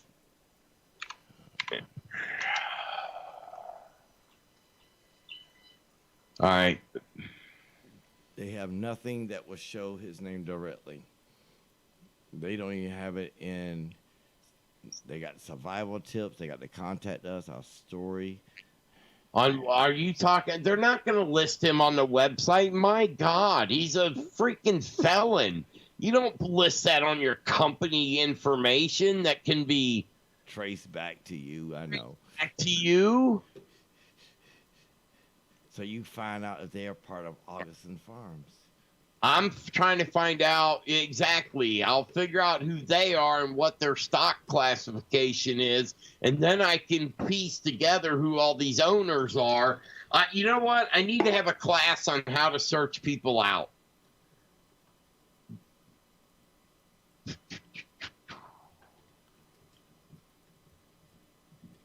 All right, now we're getting somewhere.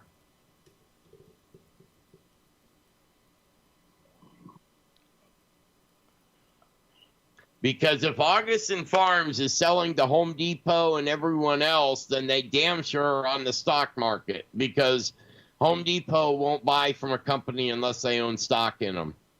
Of course. Why would I support somebody that does? Oh, damn. You get a military discount for going to My Patriot Supply and coffee. Yeah. They also donate money to about 30 different organizations that help injured and returning servicemen. They're awesome when it comes to being nice to servicemen. That's why if we're gonna slam them, we're gonna know what's going on first. I'm not gonna say anything bad about Patriot Foods, which helps American servicemen get equipment to help them when they're, missing legs. They buy legs. They pay for hospital visits. They paid for operations. Patriot Foods has done a lot in the past, so I'm not going to say anything bad about them until I know for sure. Now, I know that Jim Baker bought from them, but I will not, and I refuse to say he's on the board or even to think of that until I can prove it. So right now he buys from Augustin Farms. So I need to find out who Augustin Farms is and who they're owned by.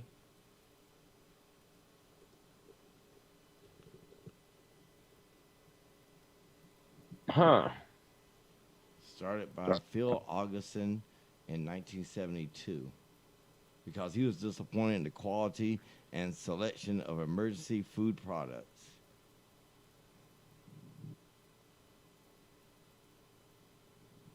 Find a symbol. All right, here we go. And it doesn't go to the About page. Yeah, I'm getting declined every which way I go. It's not telling me anything. I may have to search it the old-fashioned way. Takes me right back to the... But Augustin Farms is on Facebook. Yeah, but that don't tell you nothing. That just lets... All Facebook is for a company like that is for people to talk to other people that buy... The company has nothing to do with that. I'll look up Patriot Foods. I bet you I don't think they have a symbol, but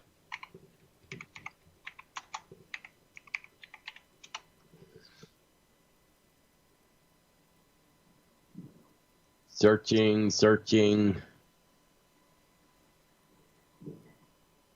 You can't even find who their board of directors are.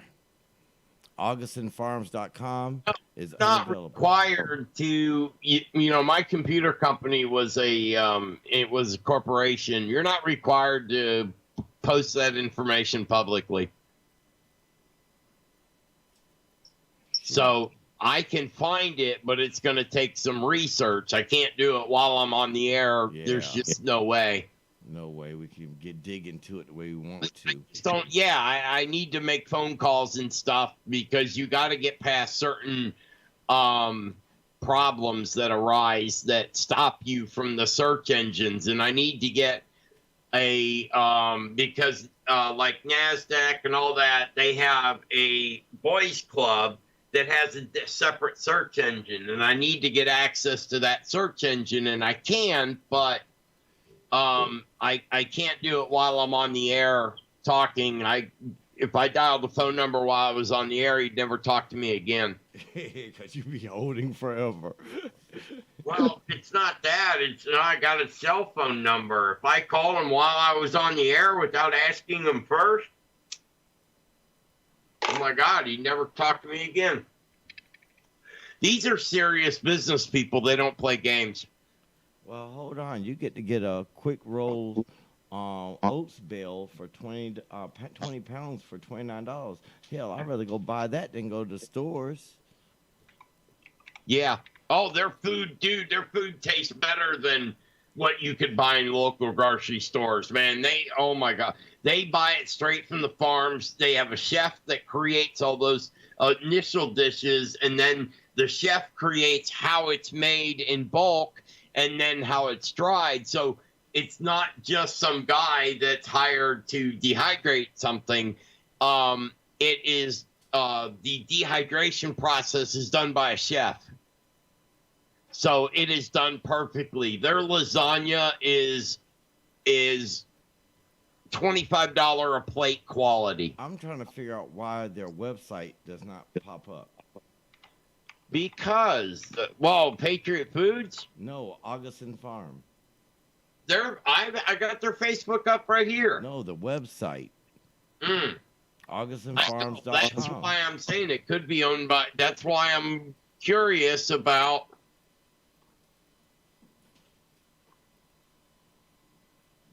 But you started on Patriot, now you switched to Augustin. I started on Augustin and then switched to Patriot. We ain't going to find out shit unless we get on the same page.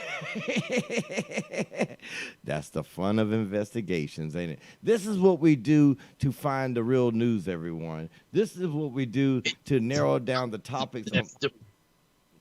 We narrow down everything. We battle two directions, two different brains going two different ways, but we're all looking for the same goal. And I'm wondering right now if that number in Salt Lake City, Utah works. I'll call it on Monday when they're open, because if they're a real corporation, you have an answering machine. So I'll get to talk to someone. Yeah, we're gonna have to get together on that one. Did you tell everybody that the Drunken God will be live on Tuesday with you? Yes, I've already been talking about it, and I've already got a special banner that I'm going to post right after the show. I at least post the next one right after I'm done. So as soon as I'm done with that one tonight, before I leave the office, I will post the Blue Collar Politics with Odin in studio. And I talked about it for, what were you, in the bathroom or something? I thought you listened to the show. I was taking a shower. Oh, that's right. You were indisposed. Man, I'm telling you, it's a fun thing when you could take a shower after you ran up hills with the little boys. You know my foot ain't completely healed yet. Yeah, I know. You should have been talking to your sons today. Yeah. I talked about it in the beginning of the show big time. Man, I'm talking about, boy, them two little boys had me climbing hills, and I mean, there's some big hills over here, you know that. And I tell you, we had a good little time. We saw a little girl straight off the banana boat from Italy. You know, her mom's from Naples. I mean, you know, that olive complexion with that long jet black curly hair. You know, yeah, man, that little girl was walking about Junior's age. And she tripped and fell into the little, the creek in the back, right? And, you know, over there in the woods. And it was so funny there. And her mother just sat there and she was like, I guess she wants me to hop in there with her. It was funny, man. We had a good time. Then the boys made me run up hills and, you know, my foot ain't 70 100%. degrees and clear in Bellevue. Oh, really? I didn't ask you. I don't know. I searched something, and now I got my computer got attacked. Oh my God! Only in when you're looking for the truth. And I'll get it taken care of, but I'll have to do it after the show because it changed everything on my settings. Yeah, it hit mine too. I'm trying to still figure. Hold on. No, coronavirus is what they're showing. They're not showing attacked. Mine's all messed up. I'll have to do the rest of it after the show. Hold on. Orlando Sentinel. Florida coronavirus. 60 new deaths mark second worst day for state. What? That's today. The Orlando Sentinel. I mean, we knew there'd be some more, but 60.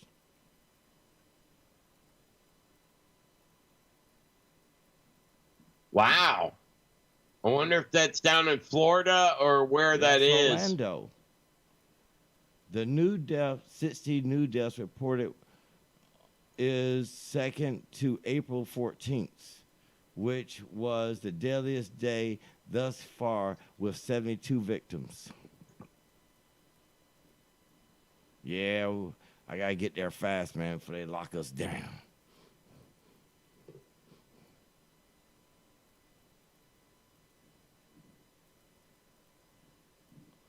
Man, this world is insane. I can't wait till they open up Disney again. They're opening Disney. They're already in the process. They're bringing people back, and I wonder if Disney's paying for the reopening of the state. I don't know. It could be. Now, I think I lost track of everything from the beginning of the conversation, but I'm going to see if I can catch back up. So we got John Constantine and Zatanna, his lover, and she puts a spell over him where he evades any attack, okay? So when she's captured and killed, he opens a portal and runs out. Superman gets injected with kryptonite, and he loses totally his powers. And let me tell you, the one that I love the most, Little Raven. I mean, that girl, she's got her, you know, she's from Teen Titans, and her father is like Satan himself, you know what I'm trying to say? And he's within her. Boy, all I can say is the end of the movie is Let me just give y'all this one. Lois Lane dies. Wow. That's all. Look, you already know how Superman is. Could you imagine Superman flipping? No. Okay.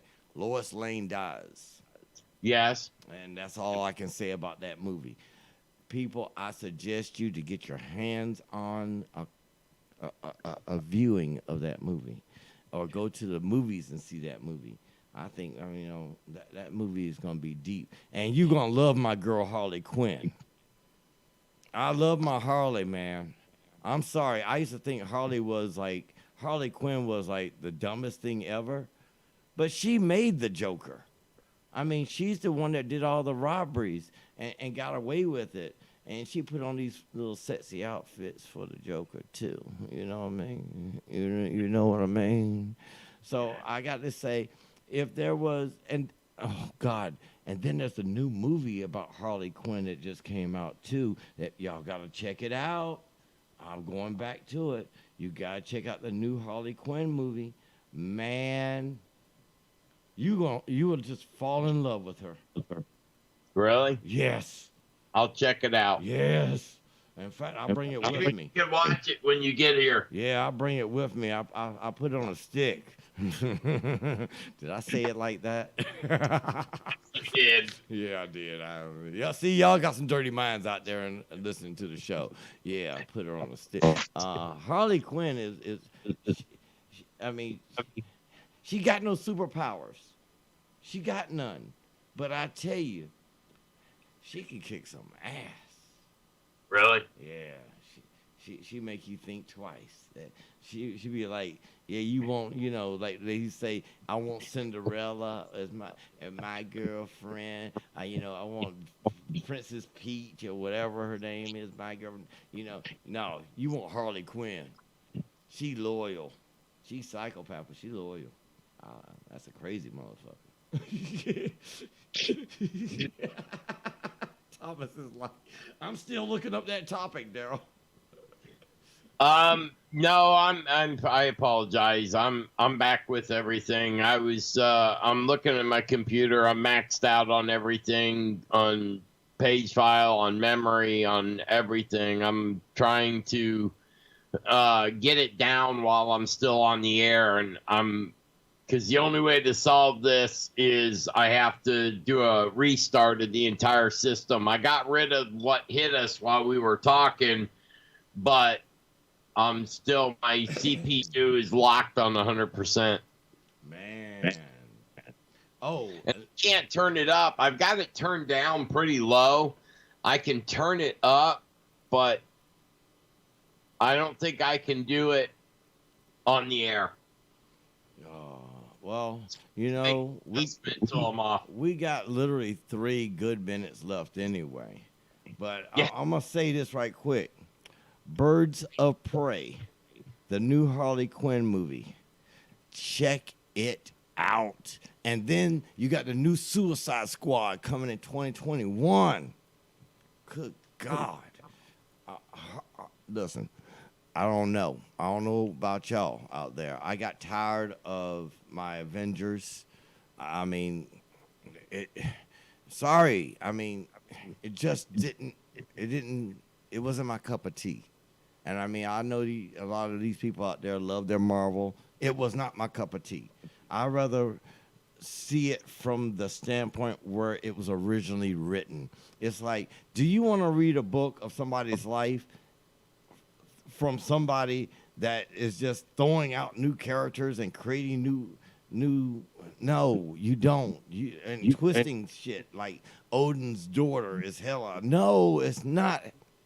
It was Loki's. So, I mean, people, let's go back to the main premise, what we were talking about.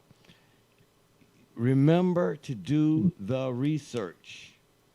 Remember to do it via news sources, information of the days that it was done. Remember to dig into those sources and remember to pull out the important information. And sometimes that information can be so insignificant. Like Hillary Clinton, when they asked her about Benghazi, she laughed. Right. Right then and there, when she laughed, the American public didn't say shit. But you talk about Trump. But you didn't say shit when that psychopath showed on, cackled like a geese and laughed. Those were servicemen that got killed on her watch. They called her. They said, what did we do? Are we permitted? We had a ship right there. We had drones flying out. What do we do? Oh, no, we got to drop this money off in Saudi Arabia. And while you're at it, could you get that shipment going of heavy water for nuclear power and nuclear weapons to Iran? Can you also make sure that money that's in the airplane can reach Iran as well? While everybody's fighting over here and my servicemen are dying.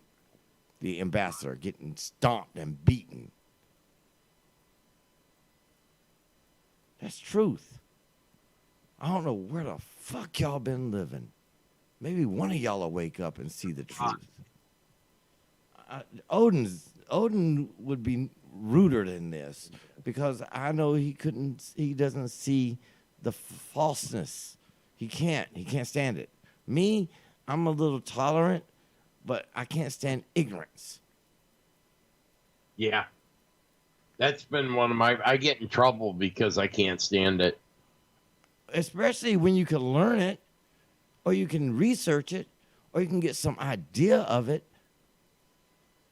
But you would rather sit there and watch this cackling geese old bitch sit up there and run for president against a man who actually cracked me up when he said, what would you, she goes, what would you have done? He said, I'll put you in jail.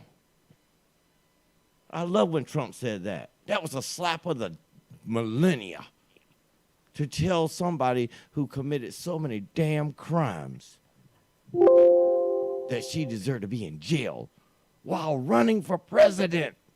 Oh, by the way, you people don't realize that running for president will protect you. Oh, geez, what happened? My computer's restarting, so you got like 3 seconds. Everybody, enjoy Sci-Fi Talk. Good night. Good night. I'm not losing you, though. The other computer. Here. Hold on. I can switch you over. No, I'm all right.